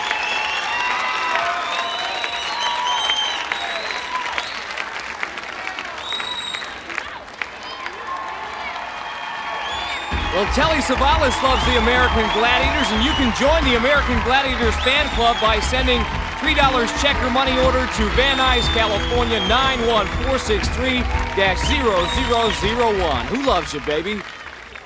Daryl Golar leads Tommy Knox 11-8 going into this event. However, Tommy has the record in the maze. He skirted through in 15 seconds. But our gladiators perhaps have a different idea about that today.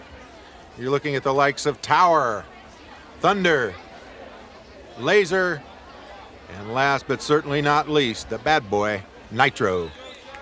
Tommy with a chance to take the lead if he can win it and pick up 10 points. Ready!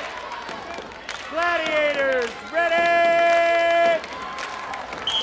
Contenders have 45 seconds to get to the opposite end of the maze. And again, it is not easy. There's only one correct solution here. And for this semifinal round, we've made this maze a little more difficult. There's about 14, 15 steering panels that we can place and lift out. Daryl and Tommy both find Tower. And now they find each other. Oh, man. Tommy gets it right in the kisser, goes down backwards. 10 seconds remaining. These are two confused young men. Here comes Daryl Golar. He does it, and so does Tommy Knox. Daryl gets the 10 points, Tommy Knox 5. And Daryl takes a 21-13 lead. Some last-second excitement, but we've got a lot more excitement to come because up next on the American Gladiators, Susie Stenzel and Tracy Passo will go at it in assault. Welcome back to Gladiator Arena, Los Angeles, California. Our semifinal round continues, and the men are set to go through our assault course. Tommy Knox up first He trails Daryl Goulart 21-13. This is the last event before the all-important eliminator, so Tommy really needs to cut into that Daryl Goulart lead. Tommy's going to face off with Nitro. And nobody has picked off a contender faster than Nitro. He nailed Randy Jones back in the first half season in 2 seconds. The 30-year-old chiropractor from Huntington Beach, California. His hero is John Wayne. Now it's time for Tommy to stand tall in the saddle. Again, a contender has 60 seconds to hit that target located above the Gladiator. Low and outside.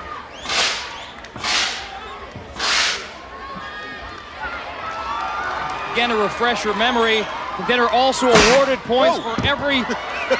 Duck, Mike! For every weapon he fires. Tommy has fired 2.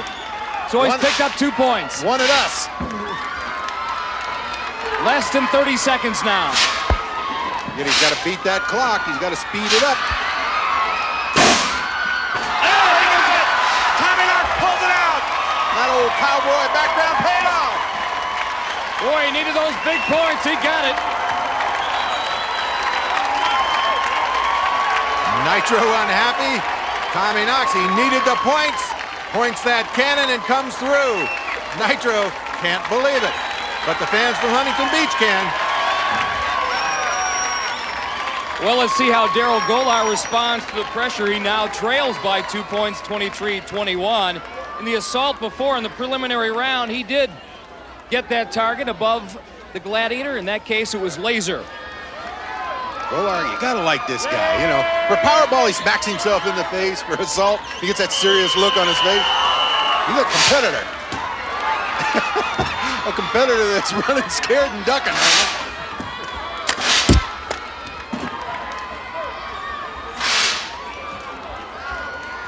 Again, those tennis balls are not forgiven. Yeah! Right in the middle! Look at Daryl! Look at Nitro, he doesn't believe it. And that doesn't happen very often, Larry. Nitro gets decked twice. Daryl says, hey, Tommy Knox, if you can do it, so can I. Goulart! Yeah. Now look at Blaze. She'll be manning the tennis cannon for the Gladiators as the women get set to go here. Susie Stencil is up first. She trails Tracy Passo by a point coming into this event.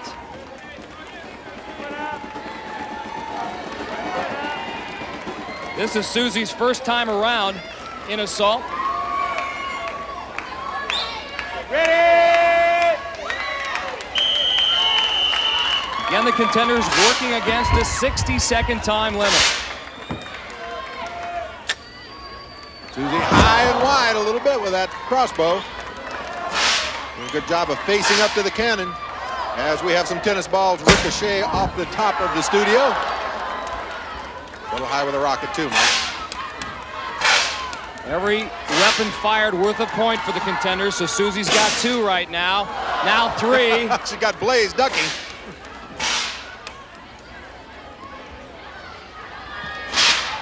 "25 seconds left on the clock. She goes a little low. Now 4 points. Obviously, what she'd really like to do is hit that target. That would be worth 10. 15 seconds to go now. Haven't seen this technique yet. She's actually carrying the weapon with her. Fires it blindly. She tries to cross the finish line without being hit. There's a somersault in one area. 5 seconds were left on the clock. Susie gets an additional point for crossing the finish line without being hit. So she picks up 6 points, and now it leads 23-18. And Tracy will get her shot now, also against Blaze. Keep in mind, the eliminator is next. And Mike, Tracy has the pressure on her. She has to get 10 points here to have any kind of chance at all in the eliminator.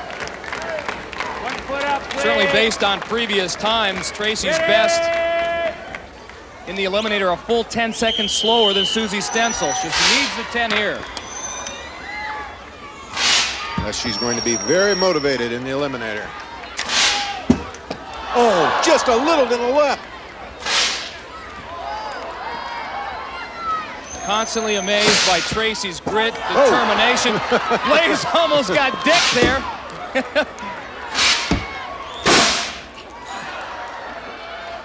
Tracy Passo with still plenty of time. 30 seconds to go. Tracy rounding her corners off a little bit from safe zone to safe zone. Facing off of that cannon. Oh, just a little high again. Close twice. Now 18 seconds. She fires this weapon. She'll now have 5 points. Looks like she did get that off. She's got 7 seconds to cross that finish line and earn an additional point. The 3 zone and I get hit in the finger. She ran out of gas, but guess what, Larry? She picked up 5 points. And after 6 events, Susie Stenzel and Tracy Passo tied at 23, meaning that neither woman will get a head start in the Eliminator. That all-important Eliminator is our next event as the American Gladiators continues right after this. Next week, a special edition of the American Gladiators. The Gladiators go face-to-face with pro football stars of yesteryear, among them NFL Hall of Famer Jack Ham. I can't wait. My wife thinks I'm absolutely crazy, but I think I'm going to be in better shape than George Foreman for the events. Oakland Raider wide receiver Cliff Branch and Larry Zonka's former running mate Jim Kick. No pain, no gain. Don't miss all the bone-crushing action, the American Gladiator Pro Football Challenge of Champions. Welcome back to Gladiator Arena, Los Angeles, California, and the final test awaits our women.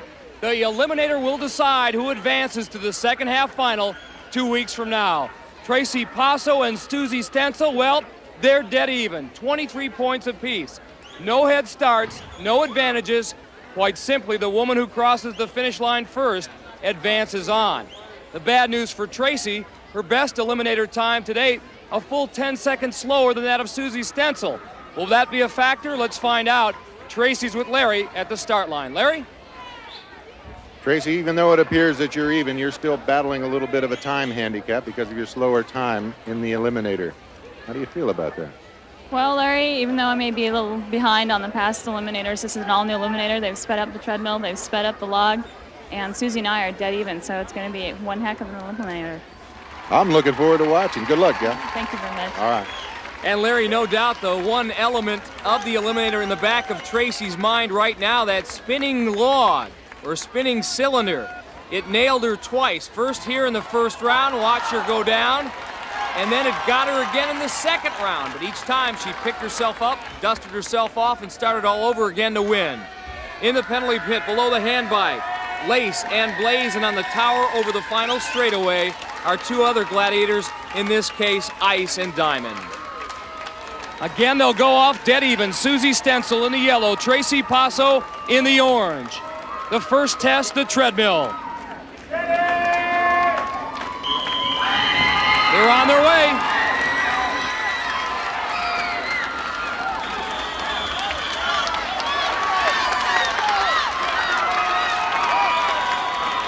Susie with the slight lead as they're done with the hand bikes. Now across those spinning cylinders. Here's Tracy on that log. Oh, she falls down again. That could cost her the race. Tracy's only hope right now that Susie struggles a little more on the cargo nets, but she's not doing that. Susie's up there. She's across. The attendant checks her eyes. She's up, Mike. Susie Stenzel, a woman who took over as an alternate in the preliminary rounds for the injured Terry Plunkett, doing a whale of a job.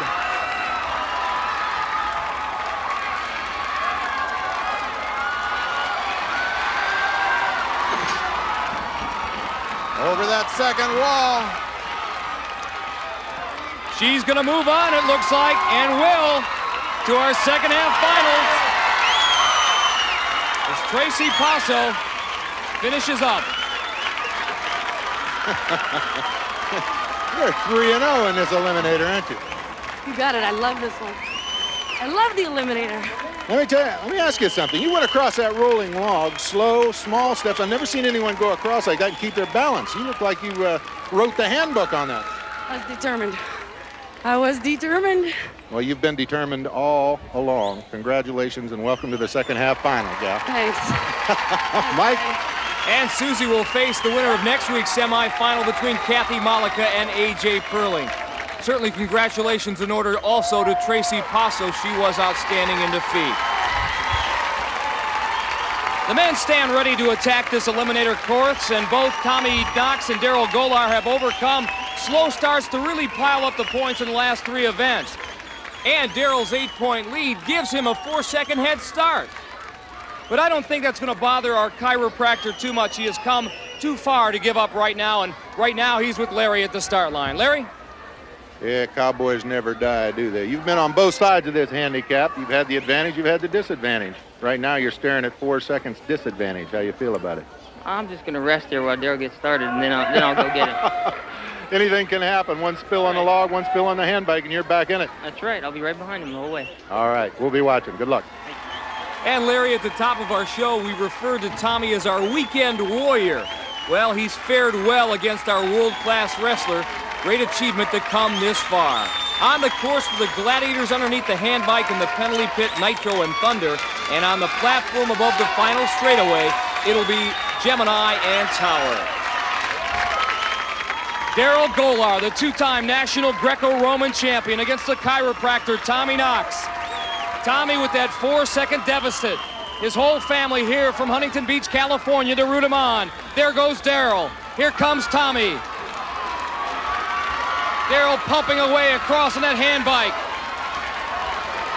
No mistake so far for Mr. Golar. Tommy Knox goes down. Tommy makes the big air. Comes off. Lets Daryl open up that lead. He's up on the platform. They check his eyes and he's off, Mike. And he's screaming, Golar! Coming down the zip line, Larry. One of the few people I've ever seen smile during the course of the eliminator. This guy likes it. Tommy Knox has made up a little ground, but not much. Daryl Golar, he's going to win it. He's going to cross the finish line first. Yeah. You know something, my friend? I've watched you do this 3 times now. You're the only guy I've ever seen smile while he's going through the eliminator. Man, it feels good. It ought to feel good. Woo! You didn't look back, and you didn't make a mistake. That's the key to it. And Daryl, you know how it is when you perform in sports. Yeah. You get a little bit close. Now you've gone and won the championship in wrestling before. Now you're smelling the money, aren't you? I'm smelling the money. Let me tell you. The first time someone ever told me they give me 35 grand for winning, so I'm gonna win. You're gonna smile all the way to the bank. Congratulations. Welcome to the second half finals. You're there, my man.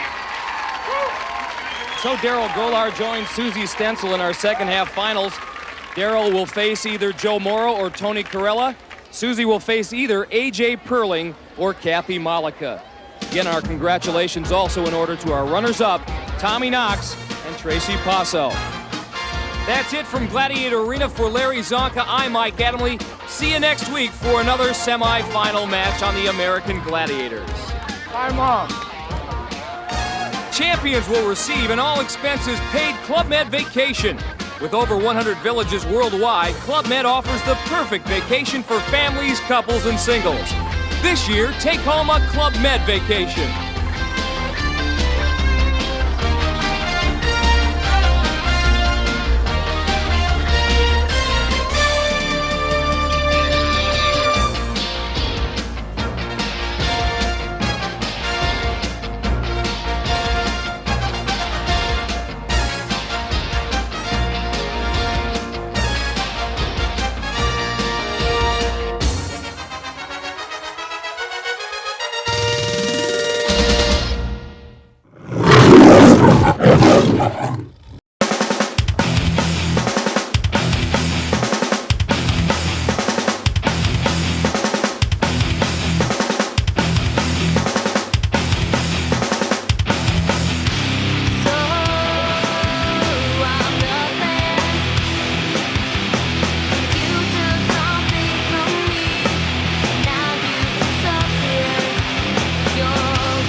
Comedy Central Sports presents BattleBots. It's more opening round robot fighting action. The sleek and solid Voltark squeezes out Spark with Bender. Kilohertz makes waves with the one robot wrecking crew, Gnome 2. And Merciless Minion tries to lobotomize Gray Matter.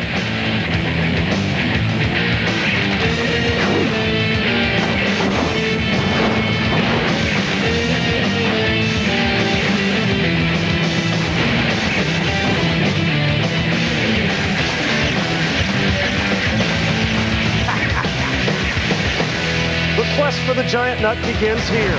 2 robots fight, 1 robot dies. This is Comedy Central's BattleBots. I'm Sean Salisbury along with my colleague Bill Dwyer here in the Festival Pavilion in San Francisco. This is the robot killing fields. We got 3 hot one-on-one robot battles lined up for you. They've got to fight for their right to move on in this single elimination tournament. Winner rules, loser rusts. Well, we're going to see some serious damage inflicted tonight.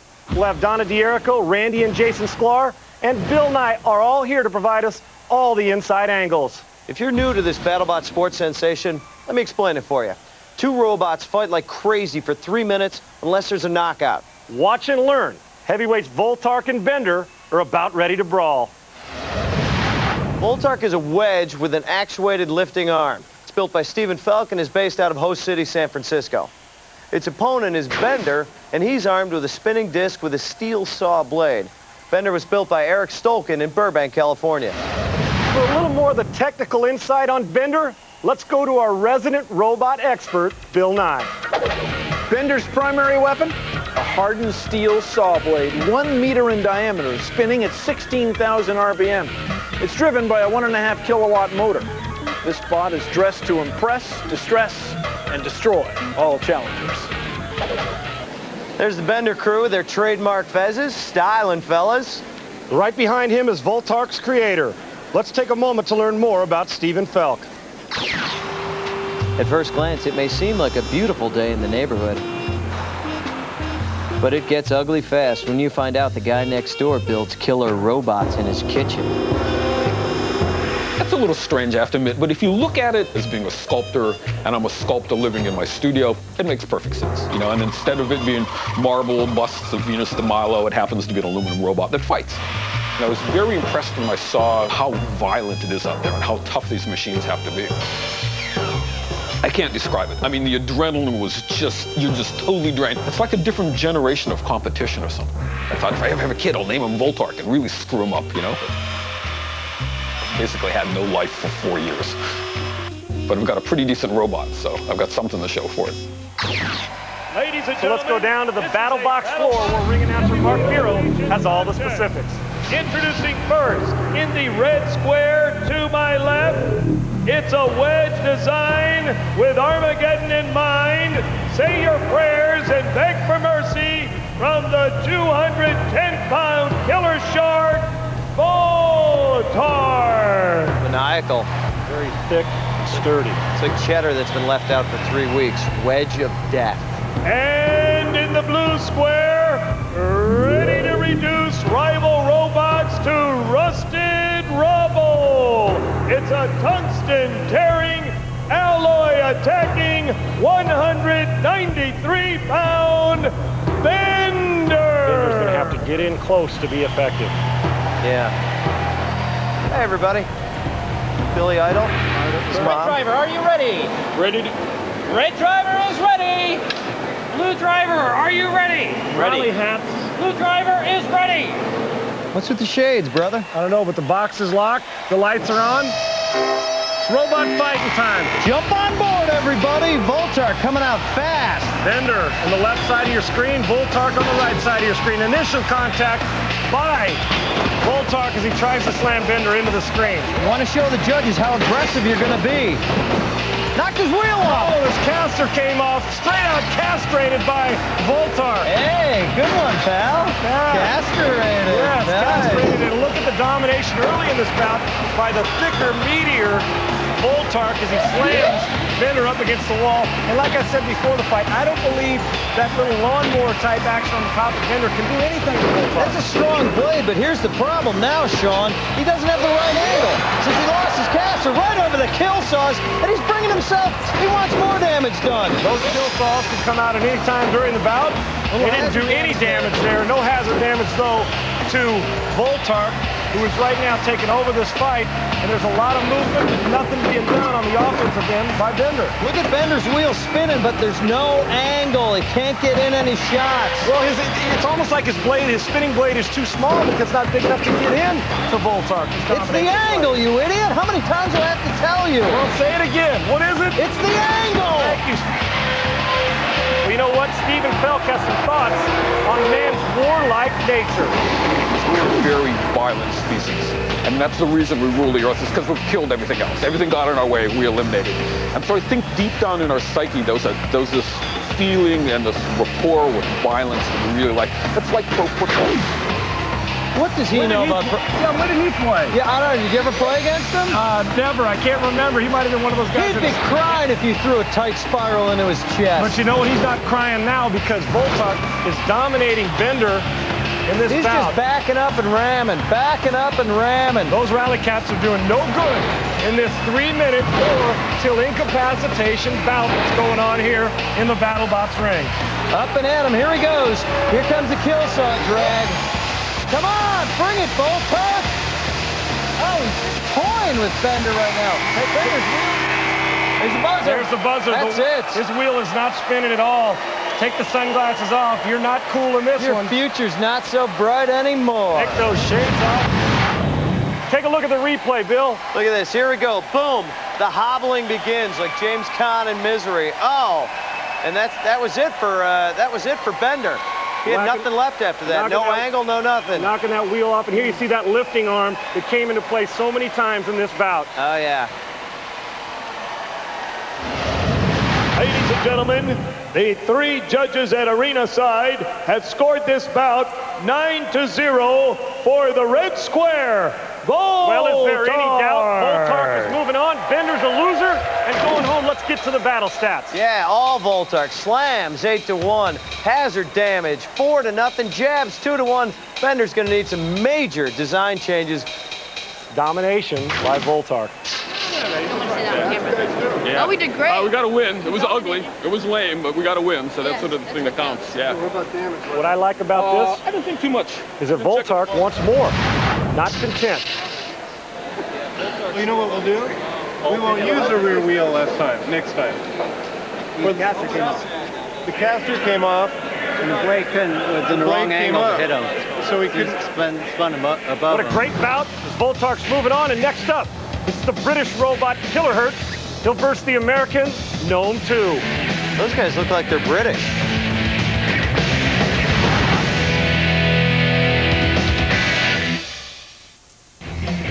For more information on BattleBots and how you can enter a fighting robot in the BattleBots competition, log on to battlebots.com. Yeah, and welcome back to scenic San Francisco. It's Gnome 2 versus Kilohertz. Well, this fight should be an inspiration to the youth of America. Gnome 2's builder, Bill, is only 15 years old. I know, amazing. You know what I was doing when I was 15 years old? I hate to ask. Rolling bums for spare change. Well, this kid's taking on a bunch of foreign flag wavers. Tell us now how Kilohertz and Gnome 2 match up. Kilohertz has a bulletproof Lexan shell and is wielding a battle axe. Built by John Reed, it hails from Oxford in the United Kingdom. Gnome 2, also built out of Lexan, is literally armed with a shovel. 15-year-old Jerome Miles constructed this robot in his hometown of Provo, Utah. Yeah, he's a real American hero, and Jason Sklar is with him right now. This is your first heavyweight fight? Yeah, it is. Have you been eating lots of food to bulk up? No. Has the robot been eating lots of food to bulk up? Yes, it has. How do you feel? Good. Are you excited? Yeah. You seem excited. Yeah. You want to relax? Yeah. Want some no-dos? No. Want a sedative? No. You gonna win? No. No. I'm that good, people. Good luck. Let's go to the heavyweight division. Introducing in the red square from Oxford, England, at 205 pounds of head-splitting, cherry tree chopping, axe welding power, Killer. Being operated by 2 drivers. You like 2 versus 1? Sure. And its opponent. In the blue square from Provo, Utah, and weighing in at 126 pounds, he's got a head for destruction and a shovel full of hate. It's Gnome 2! A shovel full of hate. Kind of looks real to life, too, doesn't it? That was Metallica's second album. Drivers, are you ready? Yes. Ready. Drivers are ready. Blue driver, Come are on, you kid. ready? 15 years old, operating the robot from Provo, Utah. The lights are on. The box is locked. It's robot fighting time. Kilohertz, exceptional speed. Oh, look at that, he knocked the head right off. The headless horseman is on the ground. What happens when you lose the brains? The brains, that means the body can't follow. You're like a chicken. Oh, look at that. Kilohertz just mashing Gnome 2. Obviously no brains, no brawn. Gnome 2 lost in New York. Slamming down on that pickaxe. Kilohertz battling the pickaxe over there on the floor. He's have to deal with the wall. Some hits from the BattleBot sledgehammer. You've got to respect the BattleBot. Yeah, but what about Gnome 2? There's no factor in this. Looks like it's, to be honest with you, incapacitated. He's Gnome factor in this, but Kilohertz is caught up against the wall. He needs to beat himself out. Beat it. Oh, all in all, it's like they're waiting for a bus. They're waiting for a stupid robot bus. There's no bricks in this wall. Take a look at Kilohertz battling. Those fans aren't happy. They're counted down. If you go 30 seconds, there it is. Let me ask you, buddy, who's incapacitated? Both of them, I would say. I still saw a little movement on Kilohertz. I think Gnome 2 is out of this bout. No head. Just gave him the applause. No victory. Let's get to the replay. Right away. Here it is. Gnome 2 loses his head. That is key to know. He can't see now. Those eyes, look at those green eyes, those green, unblinking eyes. Ladies and gentlemen, for the decision. The time, 1 minute, 3 seconds. The winner by a knockout in the red square, Kilohertz. Not close. Fight ended quickly, and for better understanding, let's take a look at these battle stats. Yeah, Kilohertz all over Gnome 2, 6-0 on slams, 9-0 on jabs, and a decapitation, 1 zip. And Randy Sklar is with the victorious Kilohertz drivers, John and Dominic. You guys went Henry VIII on that robot right there. What happened? You gotta go for it. You gotta go for it. You beheaded it. You went Anne Boleyn on it. Congratulations, guys. Way to kick some butt. Thank you. You knew this was gonna happen. I think were you hoping it would last a little longer? Just a little longer. It looks like your robot suffers from premature devastation. Yeah, it does. Well, would a little kiss make you feel better about lifting? Yeah. I think there's an internet site devoted to pictures of Donna kissing helmets. Well, stay tuned for more BattleBot brawling. Coming up, the biggest badasses of them all. Super Heavyweights Minion and Gray Matter. Minion looks like something out of Death Race 2000. We're back with this awesome site. Yes, it's a city by the bay, San Francisco, California. Home of Comedy Central's BattleBot. As you see, there's Israel Matheson doing some last-minute tweaking on his robot, Gray Matter. Gentlemen, it's time to fight, not rotate your tires. These are the big boys, Bill. The Super Heavyweights, #1 ranked Minion against newcomer Gray Matter. Is it a mismatch? In all my years of BattleBot experience, and I've had a lot, I've learned one thing. It's never underestimate your opponent. Here we go. Take a look at our fight cards. Gray Matter has a lethal 16-inch spike. First-time builder, Israel Matheson, comes from Medford, Oregon.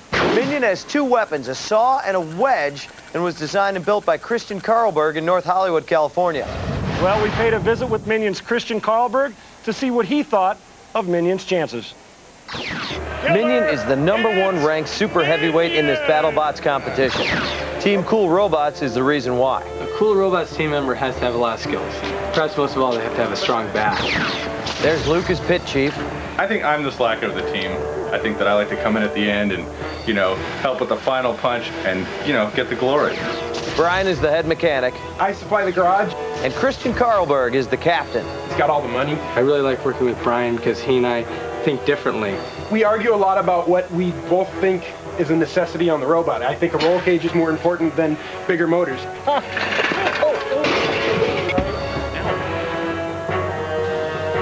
Christian, Luke, and Brian are irreplaceable Team Cool Robots members, but there's another member whose contribution is vital. have some very important jobs. I carry the remote radio control, and I get to actually place the stickers on the robots many times. Team Cool Robot knows that if they want to run with the big dogs, it's going to take a lot of work. It's nice to go into this event being ranked #1 because you're the robot that everyone's got to beat. But the downside is that everyone's gunning for you. With a team like Cool Robots, Minion is on the road to success.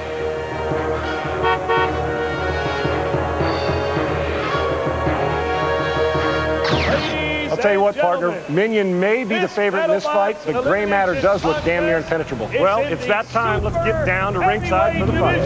The big boys. Here are the principals. First, in the red square to my left, programmed to irritate, debilitate, humiliate, and obliterate from Team Cool Robots in North Hollywood, California, it's 325-pound super heavyweight Minion. Those 6 wheels can be very difficult to get Minion off balance.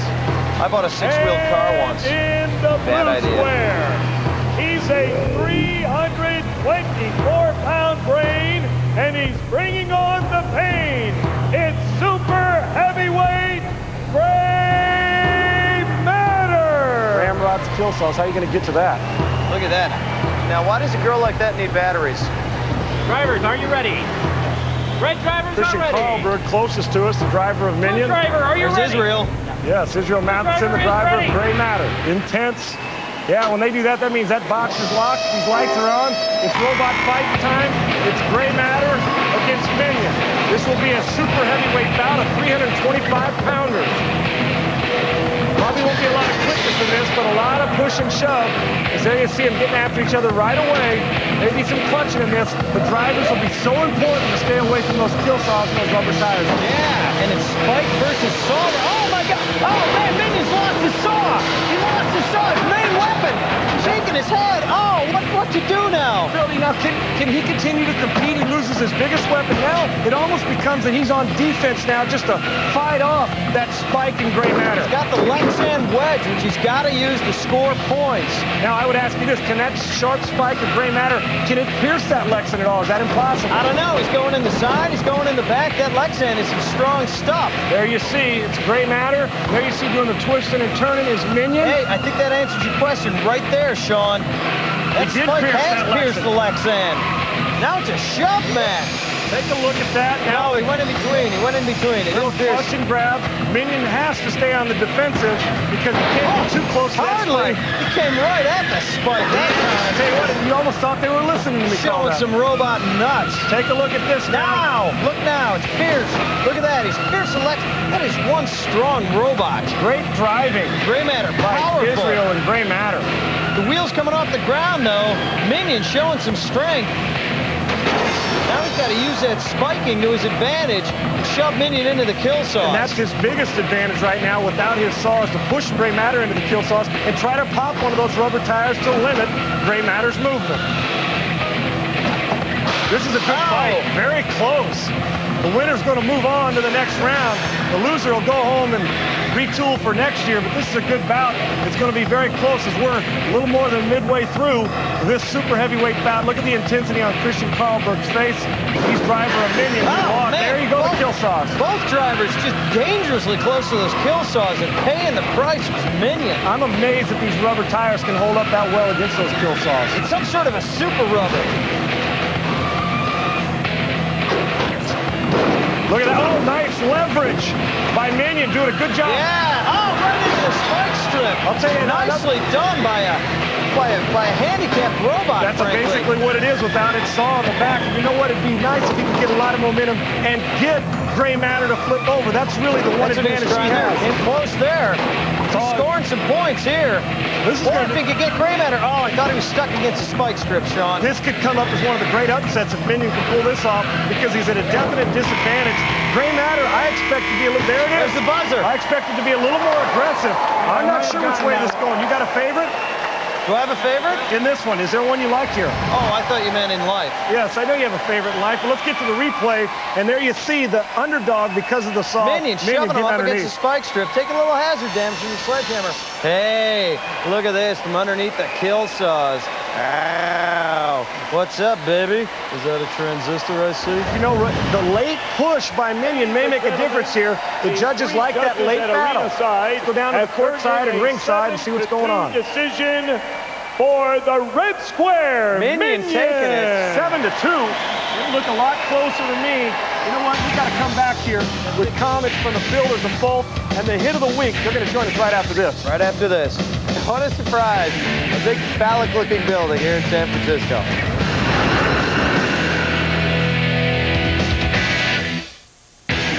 If you were a flying superhero, like Superman, this is what you might be seeing right now. Well, it's obvious we spare no expense. Hey, welcome back to BattleBots. Gray Matter giving it all he had against Minion. Battle stats were close, but Minion administered more slams, 4-3 over Gray Matter. Minion also led in jab, 6-4, and hazard damage, 3-1. Yeah, but the key to this fight, it was Gray Matter's first fight against a very experienced veteran.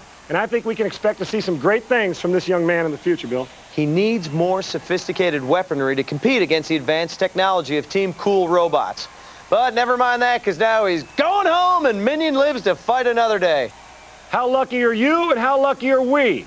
You've witnessed another great night of fighting robots. This heavyweight Voltark will be back after finishing off a belligerent Bender. British bullies from Team Kilohertz move up a bracket after bloody well trashing Gnome 2. And Minion advances to the next round after a very close call with the stubborn Gray Matter. Hello, everyone, and welcome to Comedy Central's BattleBots. We're here in San Francisco's Fort Mason Center.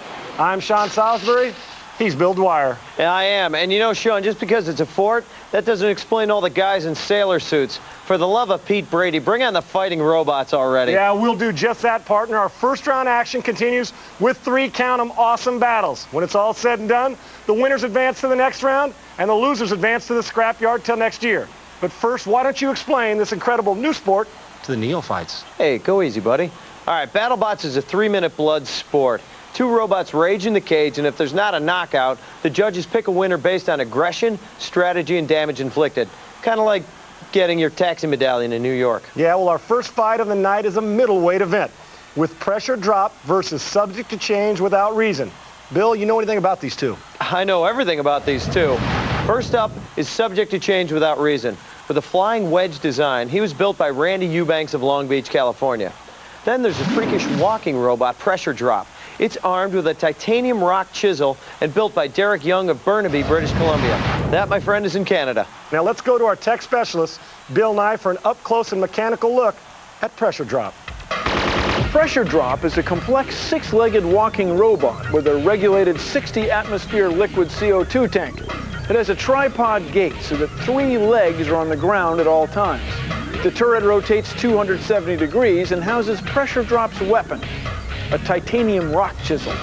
Ladies and gentlemen, all the talking is done and the BattleBots are primed and ready to go. So let's throw it down to ring announcer Mark Biro. Here are the principals first in the red square to my left. He fights like hell until the final bell. Weighing 173 pounds, give some love to Pressure Drop.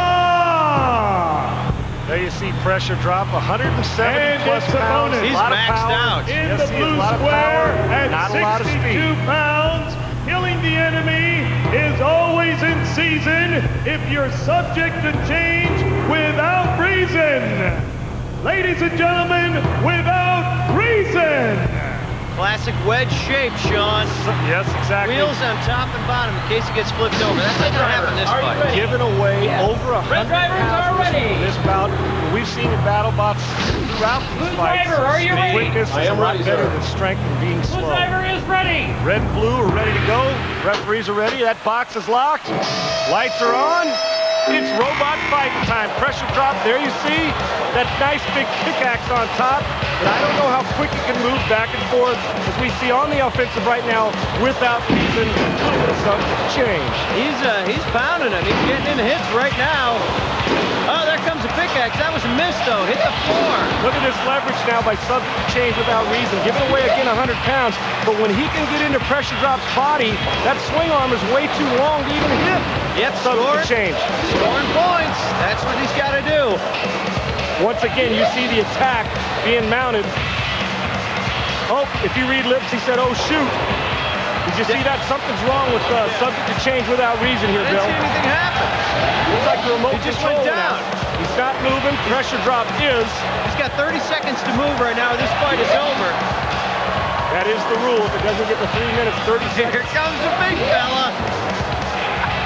Coming in on tiny pointed legs. This fight was being dominated early on by subject to change, but he looks to be incapacitated. Here's the pressure. There's the buzzer. Oh! Pressure drop. Those are laid in. Oh! Another one. Hits. Wait a second. Oh, man. That's about the only pop that pressure drop landed throughout the entire fight, and it was after the buzzer. And the there may crowd be a little loves controversy here. The crowd loves it. The fight is over. Subject to change without reason, dominating as we see here on the offensive. And we talked about speed being the advantage over size and being slow. Subject to change dominated. Something happened there in the wiring of what happened to the batteries. Got in the hits. 1 minute, 21 seconds. The winner in the red square. We know who won this one, Sean. Draw. Dirty Derek Young. Grab my hand and hold on. The battle stats have subject to change without reason. Ahead in slams 4-1 as their damage was even. Pressure drop took the Robo low blows 1-zip. Subject to change had an electrical short, pretty much ended the fight. If he had sacked it up, he would have won. Yeah, well, speaking of sacking up, let's go to the sidelines for the post-fight fallout and some controversy with Donna D'Erico. That looked like a cheap shot to me there at the end. I agree. At least I know that it wasn't because of the combat that I had the failure. It was running just fine, then suddenly I lost power and the smoke came out. Big disappointment? Yeah, that single elimination, so I'm out of the competition. I gotta be honest with you, you got a little greedy out there, didn't you? You started smoking and you got a little greedy. You wanted that extra hit. I think the audience wanted to see it. You went for the audience. Some people may call it grandstanding. I say that's part of the game, right? Yeah, the red light wasn't on either, so the match wasn't officially over. Next time, if you get that opportunity to slam it into your opponent, even after the bell is there, you're going to take it? Oh, no, not after the bell. Not after the bell. This guy, look at him changing his story right now. That was done after I was dead for at least like a minute. The buzzer went off, but he claimed, oh, the red light wasn't on, and they told me to keep hitting you. Bull.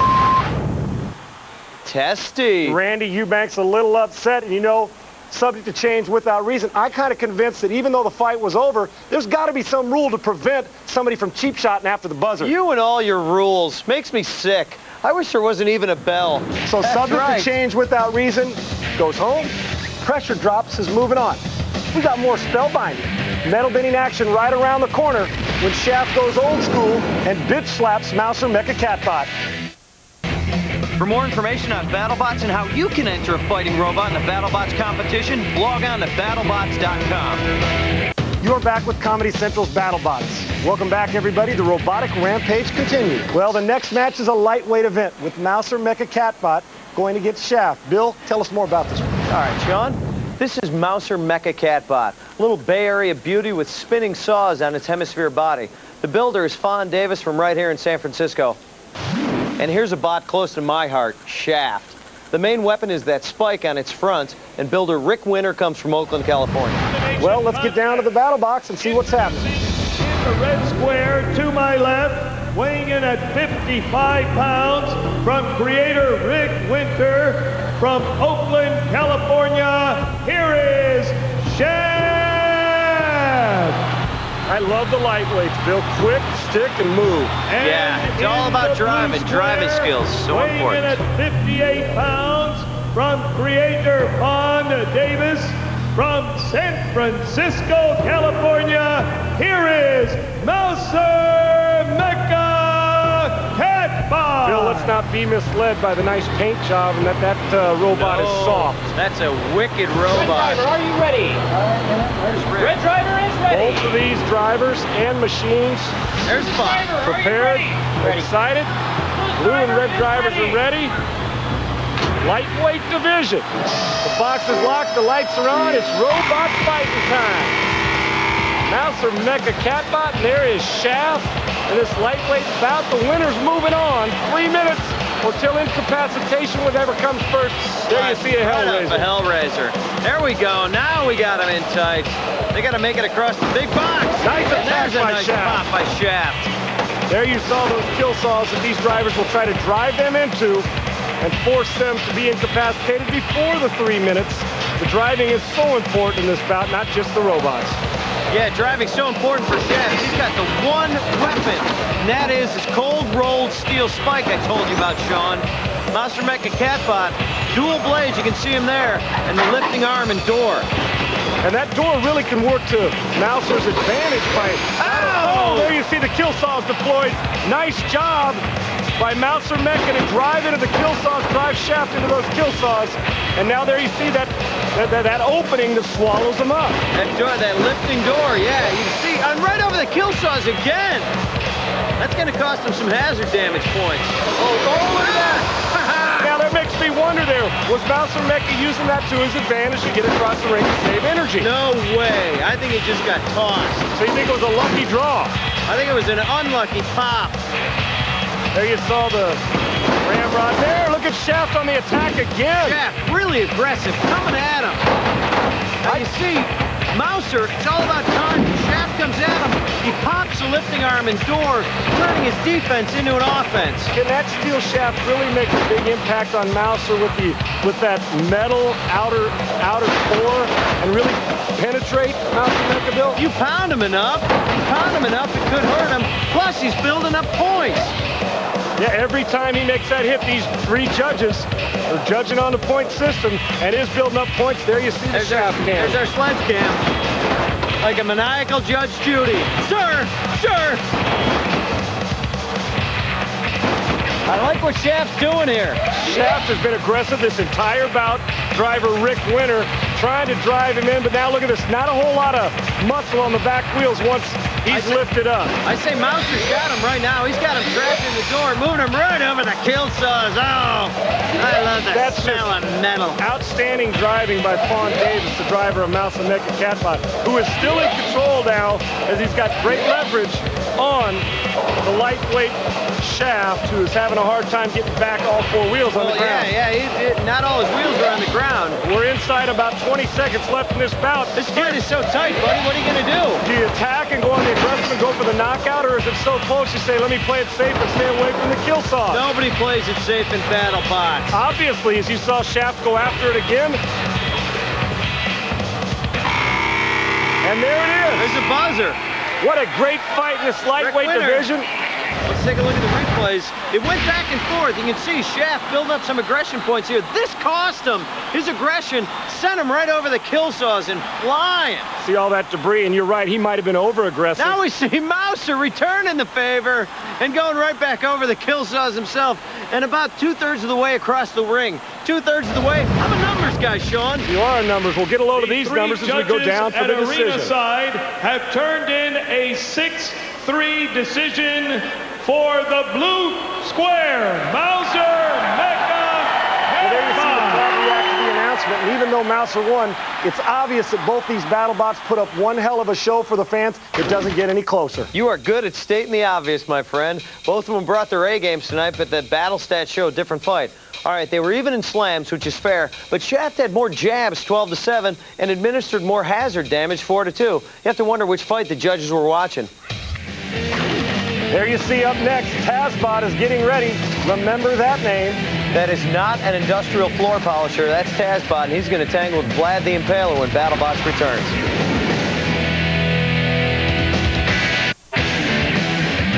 We paid a lot of money for these aerial shots, so you better enjoy them.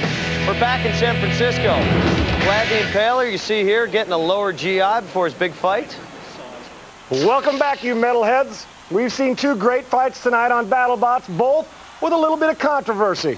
That's right, Sean. First fight had a really cool cheap shot. Second fight possibly had some questions about the judges' scoring. Just goes to show you how human robots really are. Well, you love cheap shots. Is this fight going to have even near the drama we've had in the first 2? Sean, I know these 2 robots. This is Vlad the Impaler, and he's got a hard body with a razor-sharp forklift. His builder is Gage Couchois of Oakland, California. And this is Tazbot. He's got an articulated lifting arm, and builder Donald Hudson hails from San Diego. It's amazing that a lot of people already are saying that Vlad the Impaler is the best ever heavyweight in the division. Yeah, it's true, and there's been some speculation that he might move up to the super heavyweight class, but he's got to get through this tournament first. He does, but Vlad the Impaler, he's driven by a 2-man team, which is somewhat unusual. We spent some time with Gage Couchois to find out how that's working out for him. When I decided to build Vlad the Impaler, I told my partner Greg Walker, I've got some money, I want to build another robot. Do you want to help? And he said yes. Originally, I wanted the forklifts to be electric, and he came up with the idea of doing it with CO2, which actually worked out to be great. He pretty much taught me everything about CO2.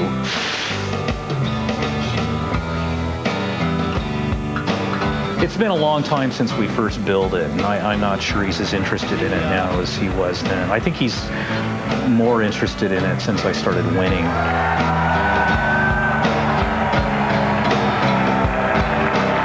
Now that's settled. This is about fight time. Let's go down to the battle box. Here are the principals. Introducing in the red square to my left, weighing in at a hefty 205 pounds and sporting twin titanium tusk of tyranny, here is Vlad the Impaler. He just looks frightening, Bill, and you know what? Look at that, he's showing off there, popping the forklift. 2,000 hours to build. Put a cost on that one. You don't think these guys take it serious? Spot that'll hit you with a flurry and a hurry. At 207 pounds, please welcome TazBot. Oh, yeah. Interesting design. That's about 360 degrees of offense and defense. He's got this one. Are you ready? There's Vlad the Impaler. There's drivers. Driver, are There's you ready? TazBot. It's about the same weight, 207, 205 pounds for each. The box is locked. The lights are on. It's that time, Bill. Robot fight time. Vlad the Impaler to the right of your screen. TazBot to the left, coming right out. TazBot coming right out. Yeah, he's got that spiked tail, too. Oh, Vlad getting him up a little bit. Now getting on top of TazBot. Now, what can the kill saws do to Vlad the Impaler here? Go with that soft underbelly, if that is soft. Oh, look at that. He's got the lifted arm.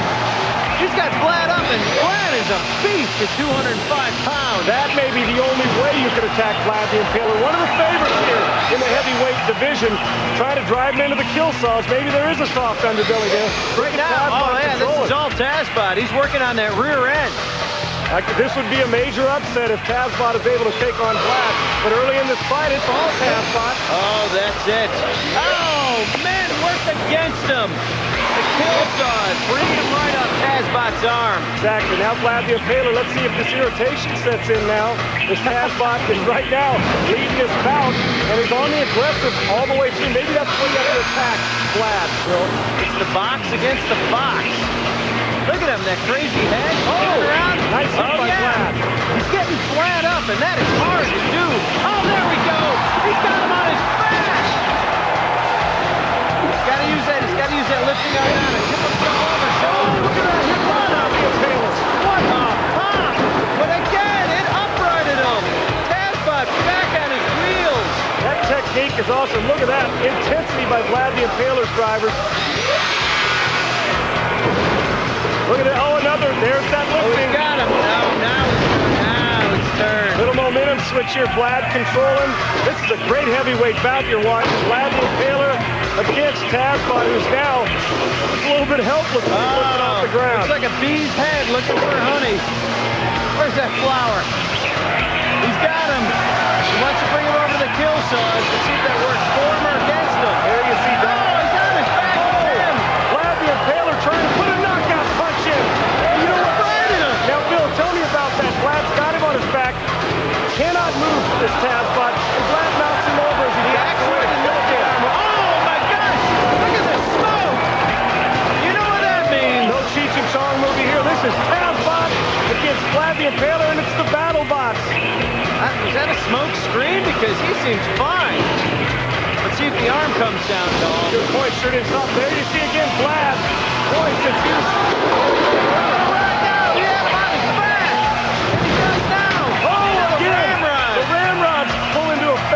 scoring hazard points left and right, Sean. Vlad taking on the old thing, carrying on my shoulders to a new level as you see him now going for the not kill. looking good here. Now, if I was Vlad, I leave him like that. Don't try to knock him over. I talked about the arm not working. It looks like it's not. That's it. That's the buzzer. Buzzer over. Fight done. Tazbot. A bad idea to the judges. Crowd. When you're on your side and the judges are making a decision, they are on there. There's Donald Hudson, driver of Tazbot. The crowd appreciates the great heavyweight battle. Look at the replay. Early on, it was Tazbot, then Vlad took over. Yeah, then Vlad comes up with that forklift arm and puts him right on that crazy insect head of his over the kill saws. And put a jock strap on that thing, will you, Gramp? I don't want to brag, but neither do the robots and neither do the judges. Let's go down to the ring and make it official. The 3 judges at arena side have turned in a 9-0 decision for the winner in the red square. No brainer. Vlad Unanimous. 9-0. Crowd approves, and you can see why Vlad has been ranked the best heavyweight ever in BattlesBox. We'll come back to scenic San Francisco for more BattleBots action right after this. Look at the size of that thing. Stick a pneumatic battering ram on that. I'd kick every robot's ass. BattleBots is back. Yeah, and Bill, what a great, tremendous win it was for Vlad.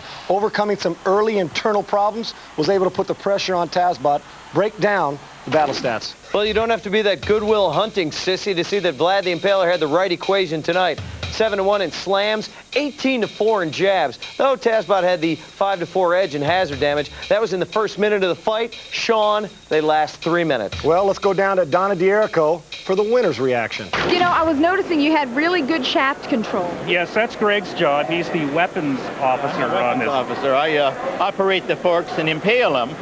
Gage steers him around, gets him lined up, and together we did the job. Right. If you tuned in late, well, you missed a great night to watch robots fight. Pressure Drop took one small step for robot kind and advanced to the next round. And See You Later, subject to change without reason.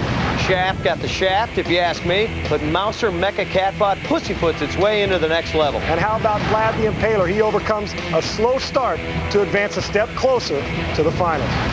Well, that does it for now and for this week. For Donna D'Erico, Randy and Jason Sklar, and Big Billy Nye, I'm Sean Salisbury. And I'm Bill Dwyer.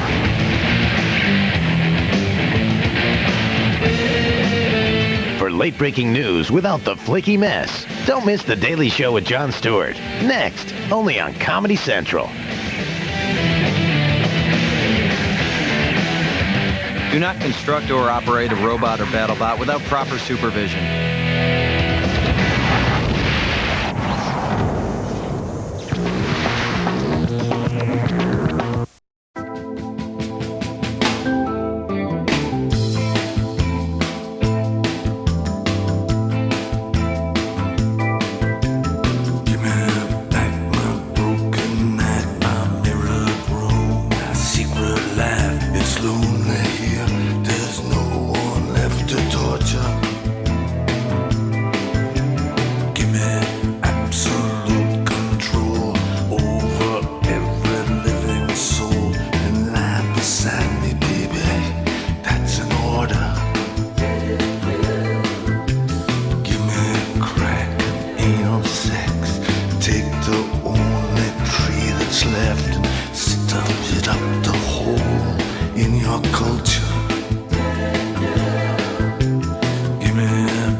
When they say, repent, repent, I wonder what they meant.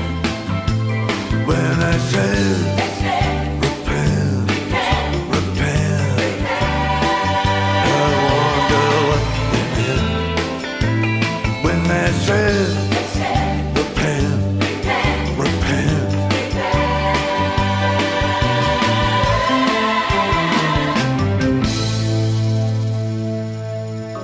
And now, it's showtime!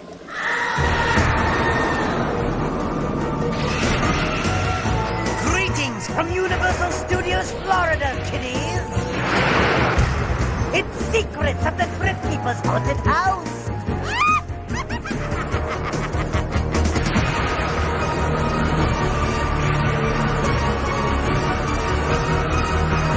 It's time now for battling ghosts and surviving slimy swamps, where every room presents another morbid challenge, another eerie and impossible mission for all those snoopy kids who dare to enter my chambers of horror.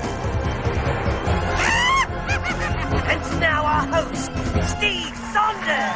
Welcome to the Crypt Keeper's House of Style. This is Secrets of the Crypt Keeper's Haunted House, the adventure game that pits two teams against one another in 5 different challenges. The name of the game is to score as many points as possible.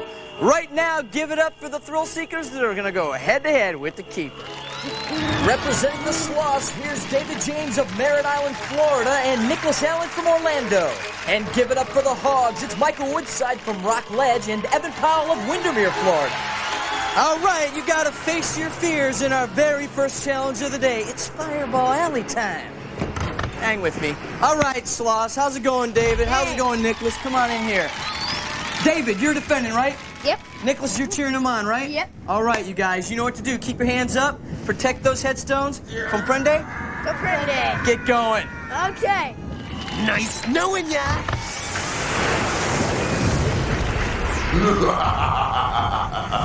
Oh, you know what I just love, David? What? Fireball Alley. Gear up for safety now. Thank you. Ready? Yes. Catch this.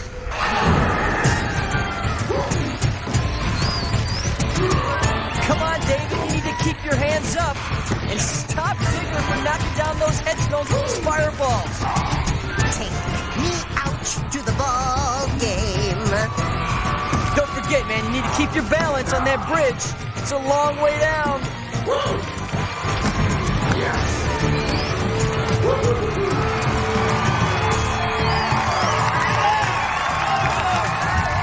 You got 2, but I got 4. Beating your kids is hardly a chore. Oh, just in the nick of time. Another sloth. Ready for a little quiz, boys? Yep. Okay, put on your thinking caps. I'm gonna ask you some questions now. These are things in common. Ready? Mm-hmm. Number 1. Albatross, penguin, pelican, ostrich. They're all birds. Yes! And the crowd goes crazy. Number 2.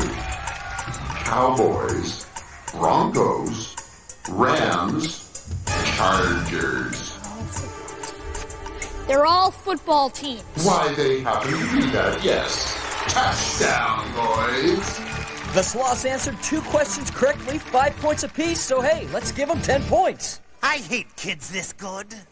Okay, CK, well, maybe you're gonna hate the Hogs, too. Oh, good morning, Evan. Hey. Hey, yourself. Are you ready to go hog wild? Yeah. All right, let's play a little catch. Wow!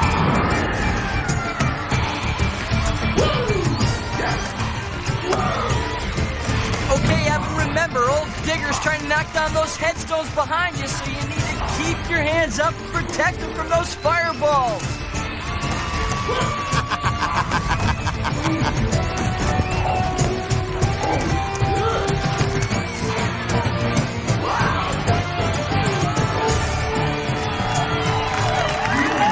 You got more than I did. That doesn't put me in a good mood, Evan. Let's see how you do on the quiz. Oh, you got some help. Hello, Mikey. Hi. Hi. It's quiz time, boys. Ready to goof up your score? Try it. Okay. Let's go. I can ask you some things in common. Ready? Ready. Iris, pupil, retina, cornea.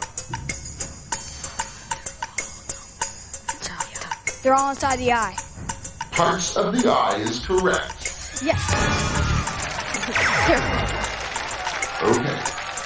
Kramer, George, Elaine, Newman.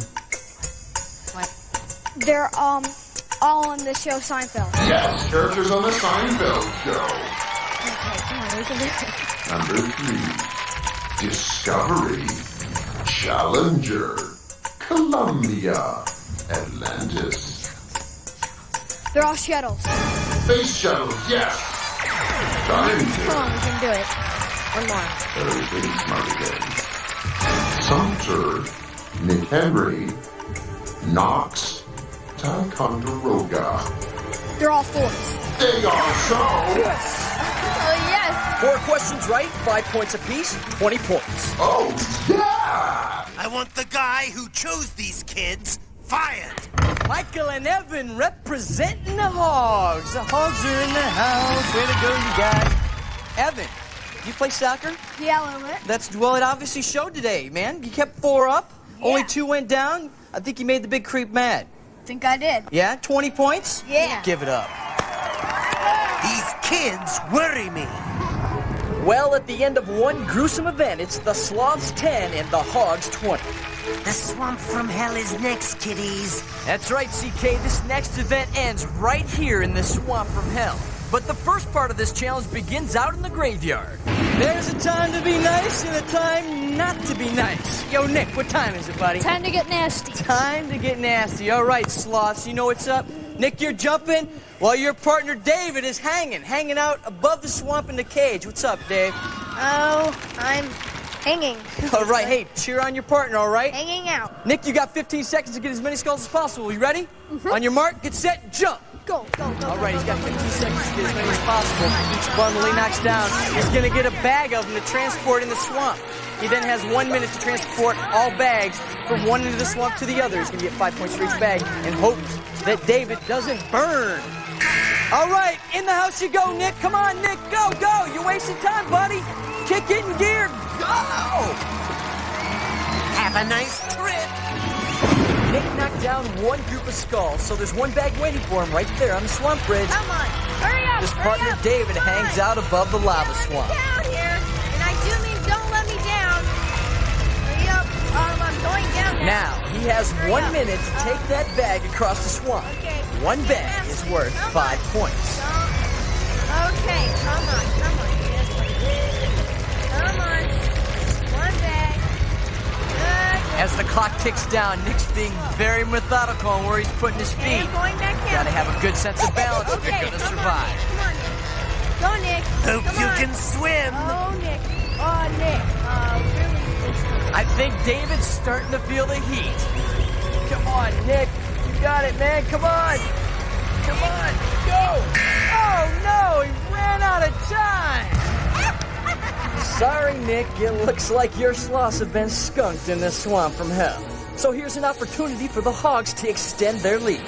All right, Hogs, are you ready for the swamp? Yeah. All right, Mike. You're doing the jumping, all right? Well, your partner Evan is where? Up in the cage. That's right. He's up in the cage, suspended above the swamp. What's up? Ev, how you doing up there, buddy? I'm okay. Yeah, a little nervous, huh? When I say go, go. On your mark, get set, go. 15 seconds to get down as many skulls as possible. For each bundle he gets down, he's going to get a bag once he gets into the swamp.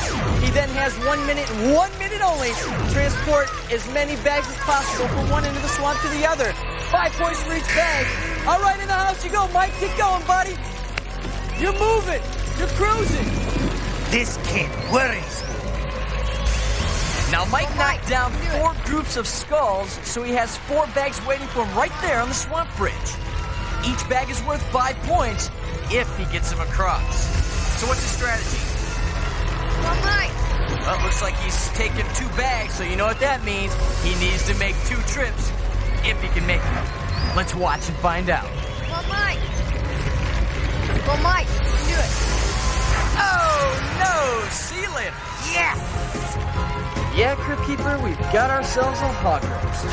At the end of 2 events, the score remains the same. It's the Sloths 10 and the Hogs 20. Secrets of the Crypt Keeper's haunted house will return after these messages. We're back at Universal Studios, Florida for Secrets of the Crypt Keeper's haunted house. And after 2 events, the Hogs lead 20-10. Hey, CK, what's up? I love doing this. It puts me in the perfect mood for our next game. The incredible shrinking room.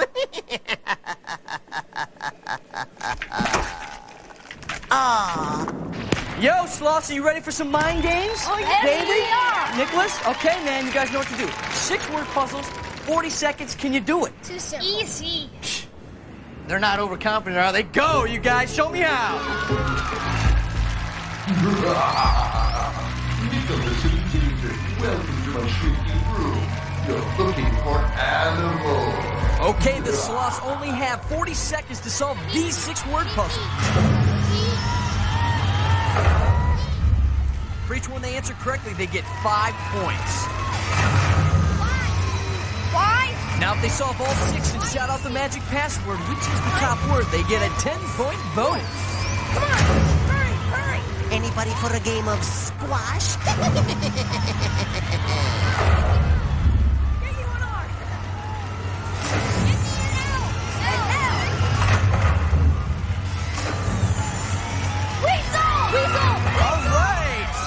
I hate kids this smart. Plenty of room in here for you guys. Way to go, Nick, David.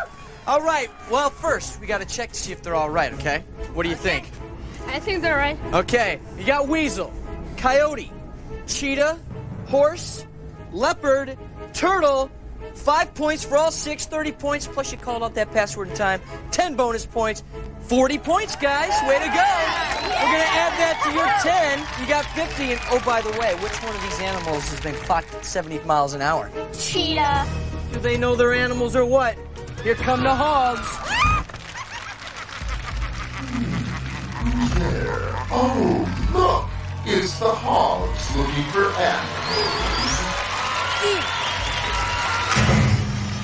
Once again, the hogs only have 40 seconds to solve these 6-word puzzles. For each one they solve correctly, they're going to get 5 points. Don't forget about that 10-point bonus if they call out the magic password. G. Quick. Teach the Q to you. Bye-bye, baby.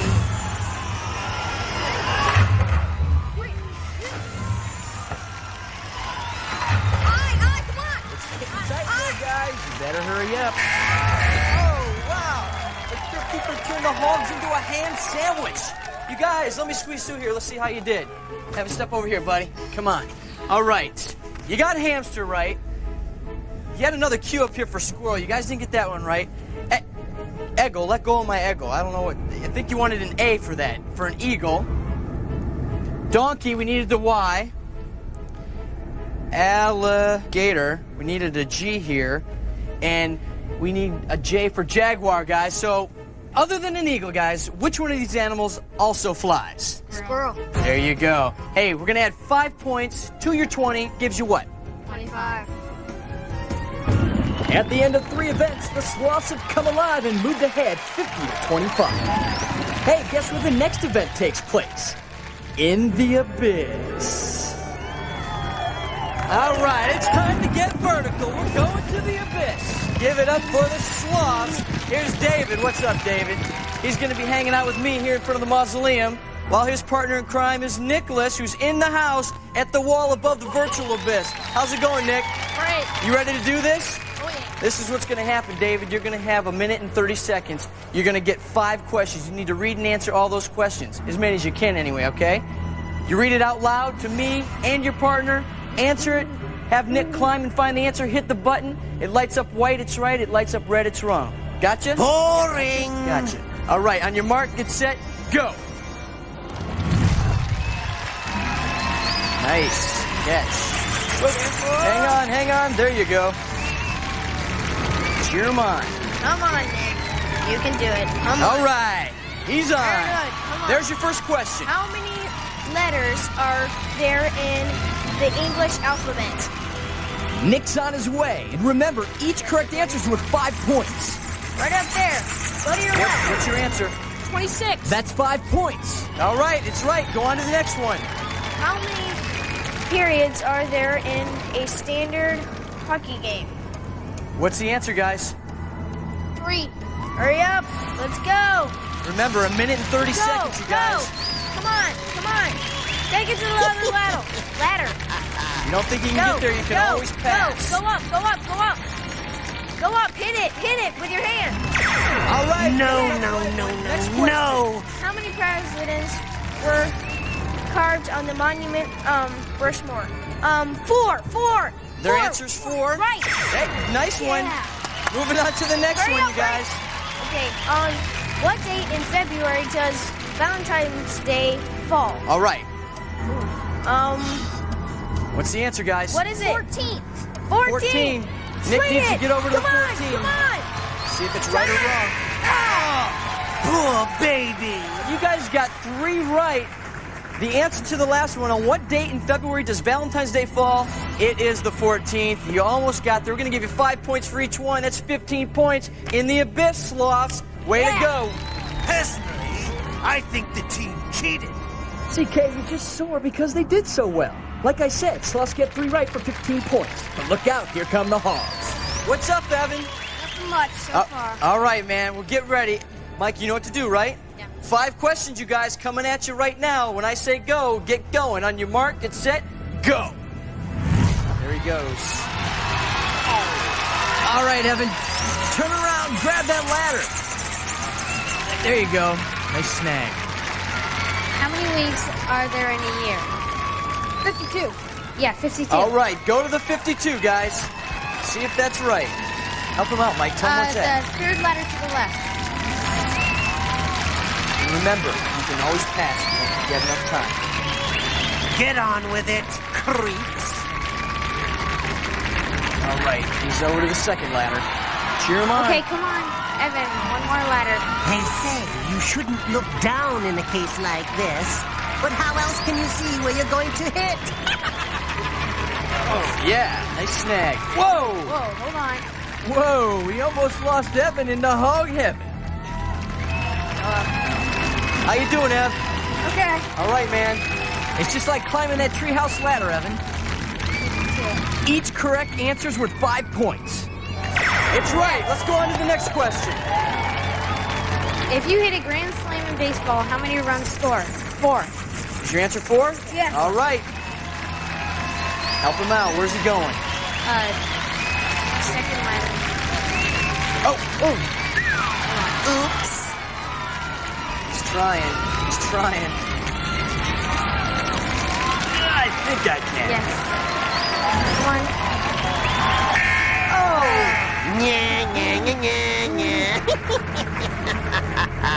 All right, hey, you didn't get to the Grand Slam question. You didn't get to the answer anyway. It is 4. Gonna give you 5 points. You answered 1 right. Guys, let's check out that scoreboard, see where we're at. After 4 events now, it's the Sloth 65 and the Hogs 30. Secrets of the Crypt Keeper's haunted house will return after these messages. And now, back to Secrets of the Crypt Keeper's haunted house. Welcome back, where the Sloths are ahead of the Hogs, 65-30. It's time to rock and roll again. Ah! This is it. It's Skullduggery, and it's our 5th and final challenge. Are you guys ready? Come on in. Hey, what's up, Michael? What's up, David? Hey, what's you up? guys ready to get it on? Yes, I am. All right. You know what to do, right? Find as many skulls as possible. Stuff those bags full. I'll see you in the front yard for the free-for-all. Are you down, yo? Yeah. Go! Bon voyage, creeps. Now, this game is worth 50 points, so the Hogs still have a chance. Each team collects skulls as they make their way through the haunted house. And the team who stacks them to the top of the stake out in the front yard are going to be our grand champion. Keep going, David. All right, moving on to the next hallway, guys. Get going. Next hallway. Look out, David. Look for those things. They're hiding. Okay. All right, here we go. You got a million of them. There's some down there. Both these teams are going head-to-head in the haunted house, trying to bag as many skulls as they can. All right, guys. Going upstairs. Pack the bags. Going uptown, one step at a time up that rope ladder to the second floor. My favorite part of the show. Once this scavenger hunt is over, the hogs and the sloths will race to the graveyard for the final part of this challenge to see who can stack their skulls to the top of the stake first. Go! Woo.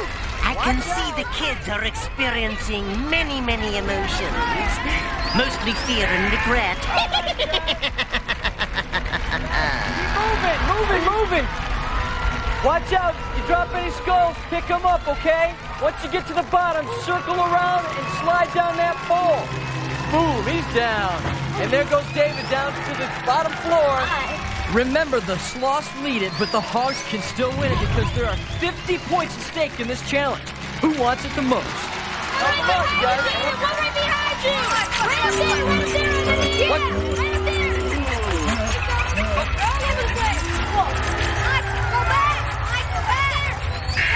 All right, guys, moving into the final hallway. Get going. This is where the race starts. The people are up front. Let's go. And the hog. Here we go. It gets fit. Hey, where they at?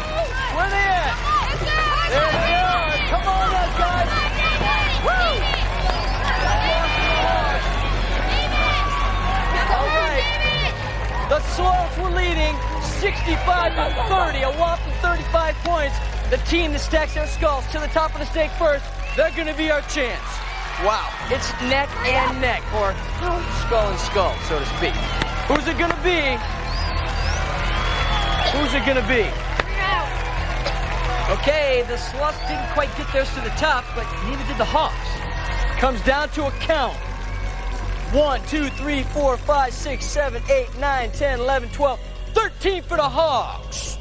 1, 2, 3, 4, 5, 6, 7, 8, 9, 10, 11, 12, 13, 14 for the sloths. Does it get any closer than that? Where did I go wrong? Oh, no losers on this show. We've got some great junk going home in their trunk. Check it out. Today's winners received the new Macintosh Performance 6300 with CD-ROM and PowerPC processor at 100 megahertz. From Apple, our runners-up received the current edition of Grolia's new Book of Knowledge, an encyclopedia in 21 volumes with over 2,000 entries and 1 million illustrations. And now, these messages.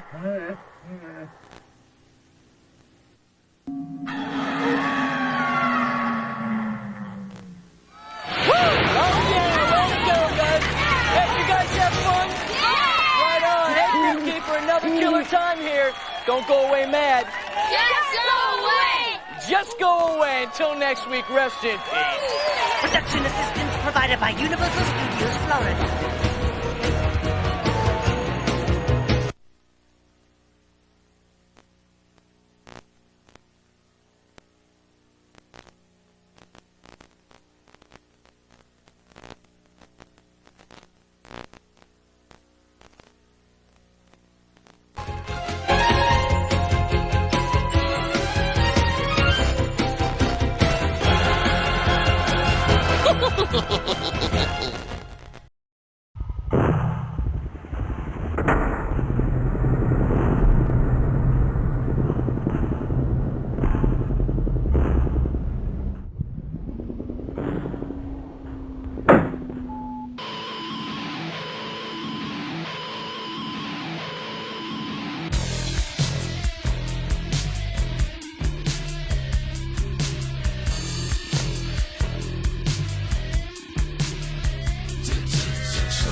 Honey, it's family hour. There must be something on. Oh, wow! Candy critters! Oh! Oh, great! It's Monsters, our favorite show. It's starting.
Victor, you sneak.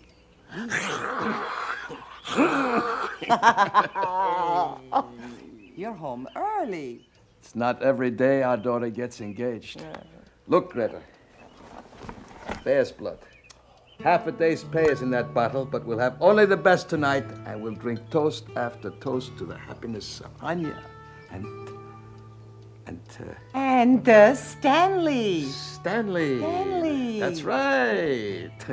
I finally get to meet this mystery man. Oh, sweetheart, I know you're going to like him. He and Anya are so much in love. I'm going to be a father-in-law. I can hardly believe it. Before you know it, I'll be a grandfather. Okay, Grandpa. Go upstairs and change. They'll be here any minute. This country has been good to us, Greta. We have a lot to be thankful for. Not like the old country. Huddled by day in caves, running terrified by night. Hated and murdered just for what we are. Greta, that's all in the past now. This is America. Everyone is welcome here. People are less suspicious of strangers. Not everybody. Mrs. Peabody stopped by again today. Oh, what did she want? She found dog tracks in her rose garden. Wanted to know if we had a pet. Serves me right for taking a shortcut last night. Still, it was worth it. He was in great shape. Took a while, but I wore him down. Still the leader of the pack. Hey, Greta? Still the wolf I love. Later, Casanova. Want me to bury those leftovers in the backyard?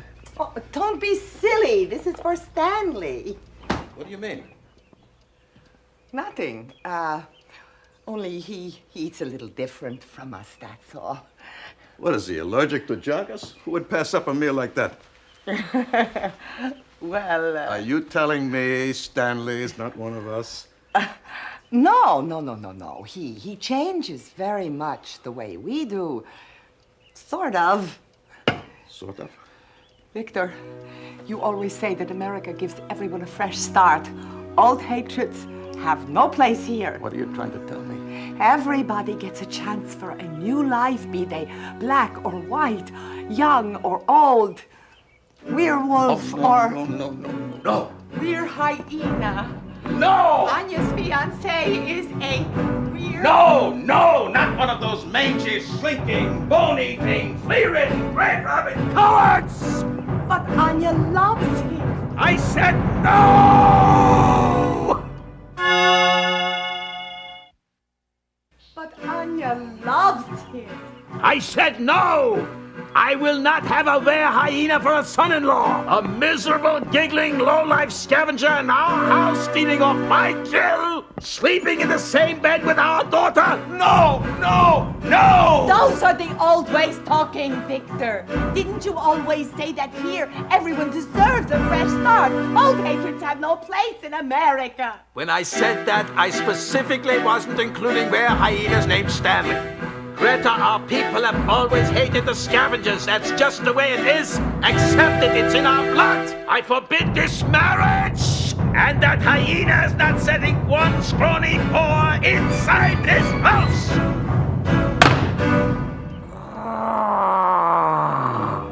You listen to me, Victor Lupasian.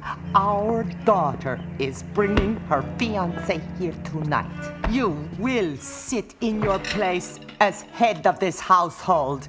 You will carve the jugger and serve the wine. You will make polite conversation with your son-in-law to be.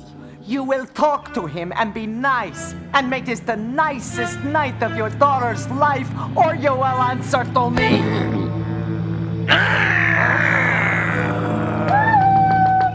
Greta! Ding dong! Hello?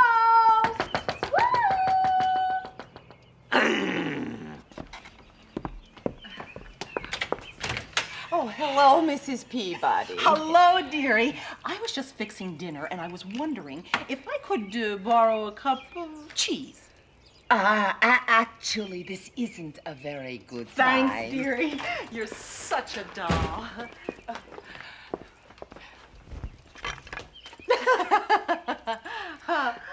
Oh, my. What a lovely...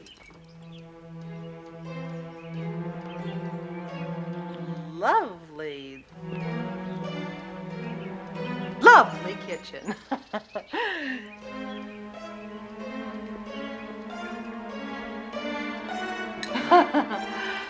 So homey. Don't worry, I'll just help myself to the cheese. No, I'll get it.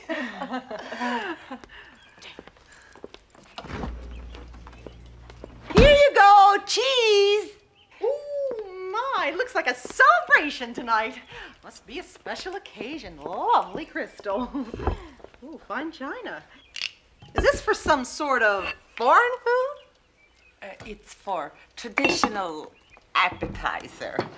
Now, if you don't mind, Mrs. Peabody, we're a bit rushed tonight. My daughter and her fiancé are coming over. A fiancé? Oh, what does he do for a living? He's a scavenger. You can relate to that, can't you, Mrs. Peabody? Victor! Oh, that reminds me. I've been meaning to ask you, Mr. Lupasian. You haven't by any chance seen a giant dog running through the neighborhood at night, have you? Trampling flower beds, howling? Strange. All the paw prints seem to lead up to your lawn. Come to think of it, I do see a dog around here from time to time. A big, old, ugly she-mongrel, always nosing into other people's business. Sorry, I'm fighting a cold. I'm gonna get changed. Call me when Anya and it arrive. You know fathers. What boy is good enough for Papa's little girl? Oh, tell me, is your daughter's fiancé as unusual as the rest of you? What do you mean by that? Oh, don't misunderstand, honey. It's just that we don't have many foreigners in the neighborhood, that's all. Stanley is an American, just like the rest of us. Ah, and that's what this country's all about, right? Right. Oh, here, anybody can become a citizen. Nothing I can do about it. Not that I would, of course. Of course. Now, if there's nothing else, Mrs. Peabody, thank you so much for stopping by, and good night. Maybe I can stop by later. I'll bring dessert. Wonderful. Goodbye. It's going to be a long night.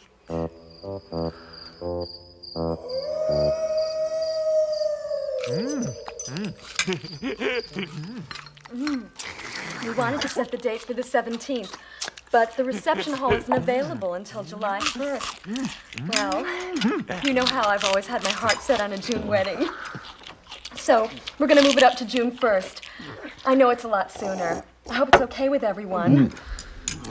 Oh, Mrs. Stanley Opal. Oh, I can hardly wait. Me neither, love cub.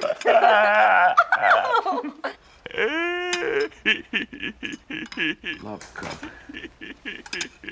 More wine, Stanley? Oh, thank you, Miss Lepesian. Please call me Greta. Oh, thank you, Mrs.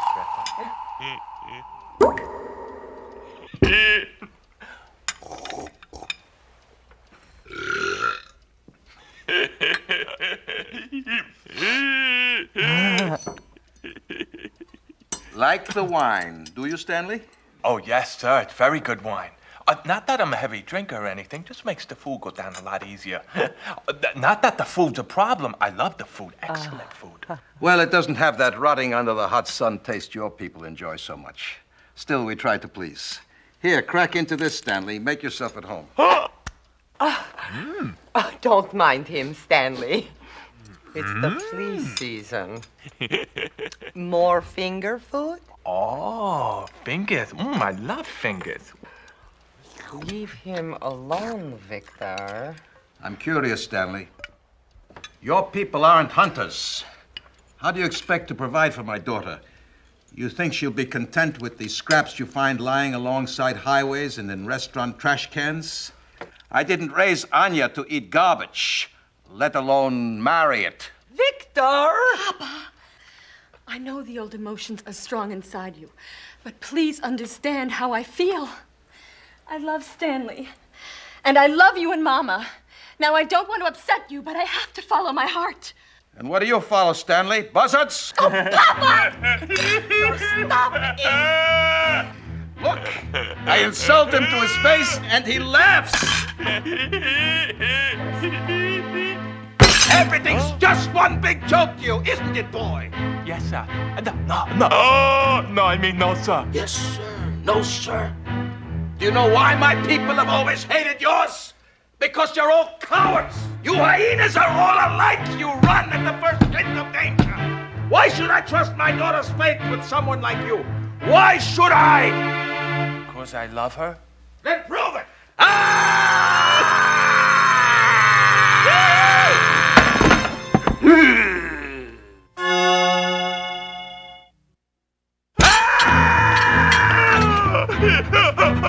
Look at what a coward he is. Victor, stop it! Get out of my house! Stop it! Get out, you spineless slut! Thanks for dinner, Miss Lepesian. Bye, Anya.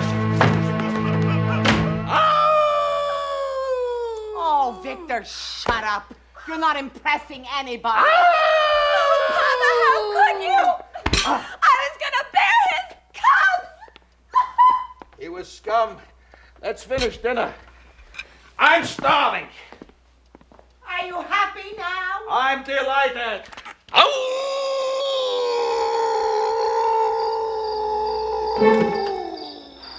Now that was not the howl of an ordinary dog. Those creepy Lupasians are hiding something. And I'm gonna find out what. What you did to that poor boy was inexcusable. I'll never see Stanley again! Never! Anya! No great loss. You'll thank me later, I promise.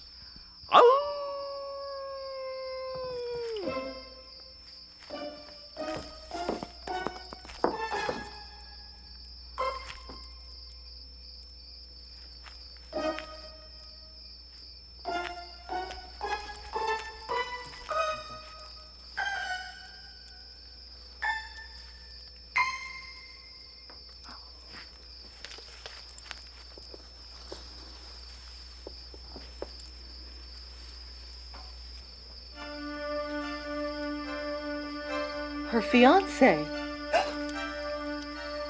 Oh, they killed him. Oh my God. Werewolves. They're werewolves.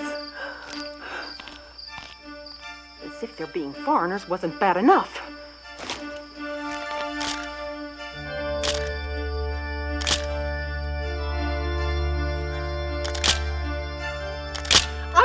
telling you this is an emergency. They're werewolves. Hey, do you hear me?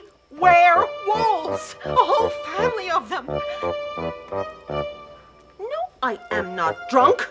This is me, Agnes Peabody. Oh, all right. So I was wrong about the UFOs and the Elvis sighting, but this time I have got proof. So you just send that squad car over here right now.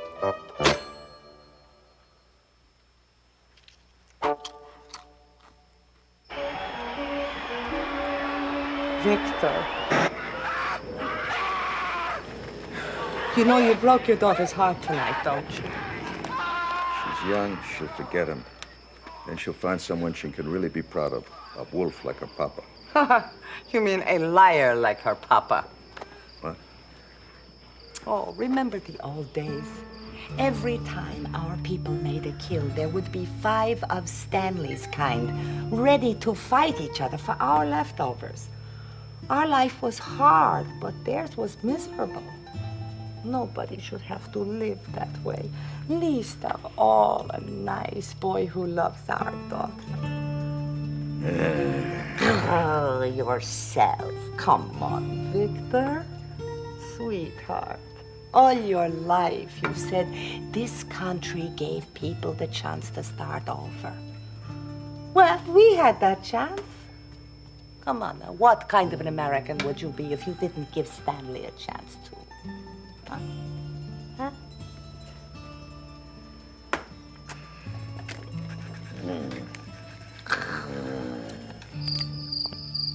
That's right, Stanley. Don't let that Mangio wolf scare you off. You're gonna go in there and tell him exactly how you feel. There's nothing to be afraid. There's no way he can keep you away from Anya. No way. That's right, Stanley. All right, Stanley, you're gonna go in and tell him exactly the way things should be. Exactly. I can't. Mr. Policeman. Boy, you sure didn't waste any time. But you better radio for backup. Those werewolves are much too dangerous for one plainclothes cop. Werewolves? Oh, jeez. All you cops think I'm some sort of kook, don't you? Well, this time, I got proof. Proof? Come on, I'll show you.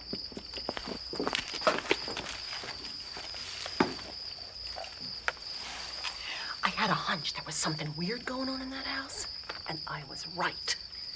Now, go radio headquarters and have them send down a SWAT team and make sure they load up on silver bullets. I want you to wipe out the whole pack of those foreign monsters. Wipe them out? How else are we going to keep the neighborhood safe for decent Americans? Well, I got a pretty good idea.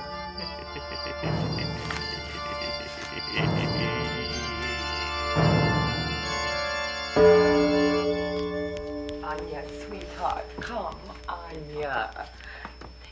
Anya, your papa has something to tell you. Victor? Anya, your mother and I have been talking, and this country has been very good to us, and I would not be proud of myself if I were to deny someone else their chance for happiness here. Therefore, I've decided to let you marry Stanley, if that's what you want. Oh, yes, Papa, yes, thank you. Oh, that's my Victor. He's probably a very nice hyena, if you like that sort of thing. I just wish that boy had a little more backbone.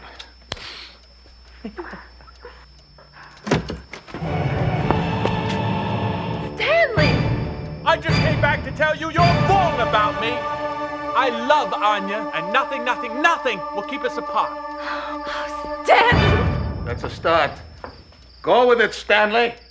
I also wanted to show you that I could be a good provider. Anyone for dessert?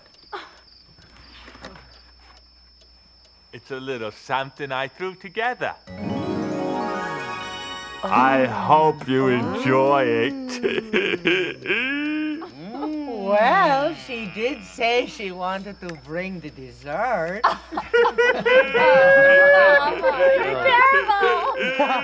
never thought I'd say this, but welcome to the family, son.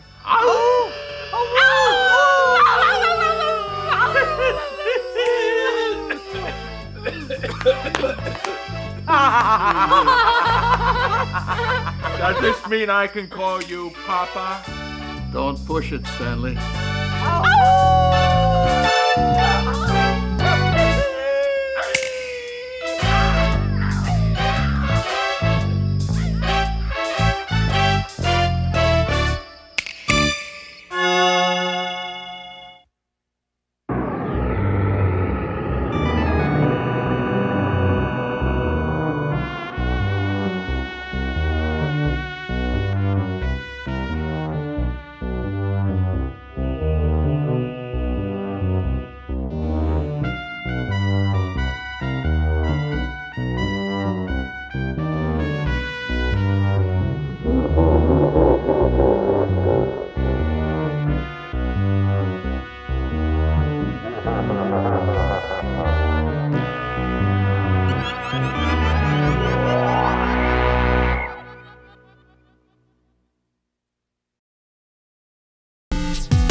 Genius.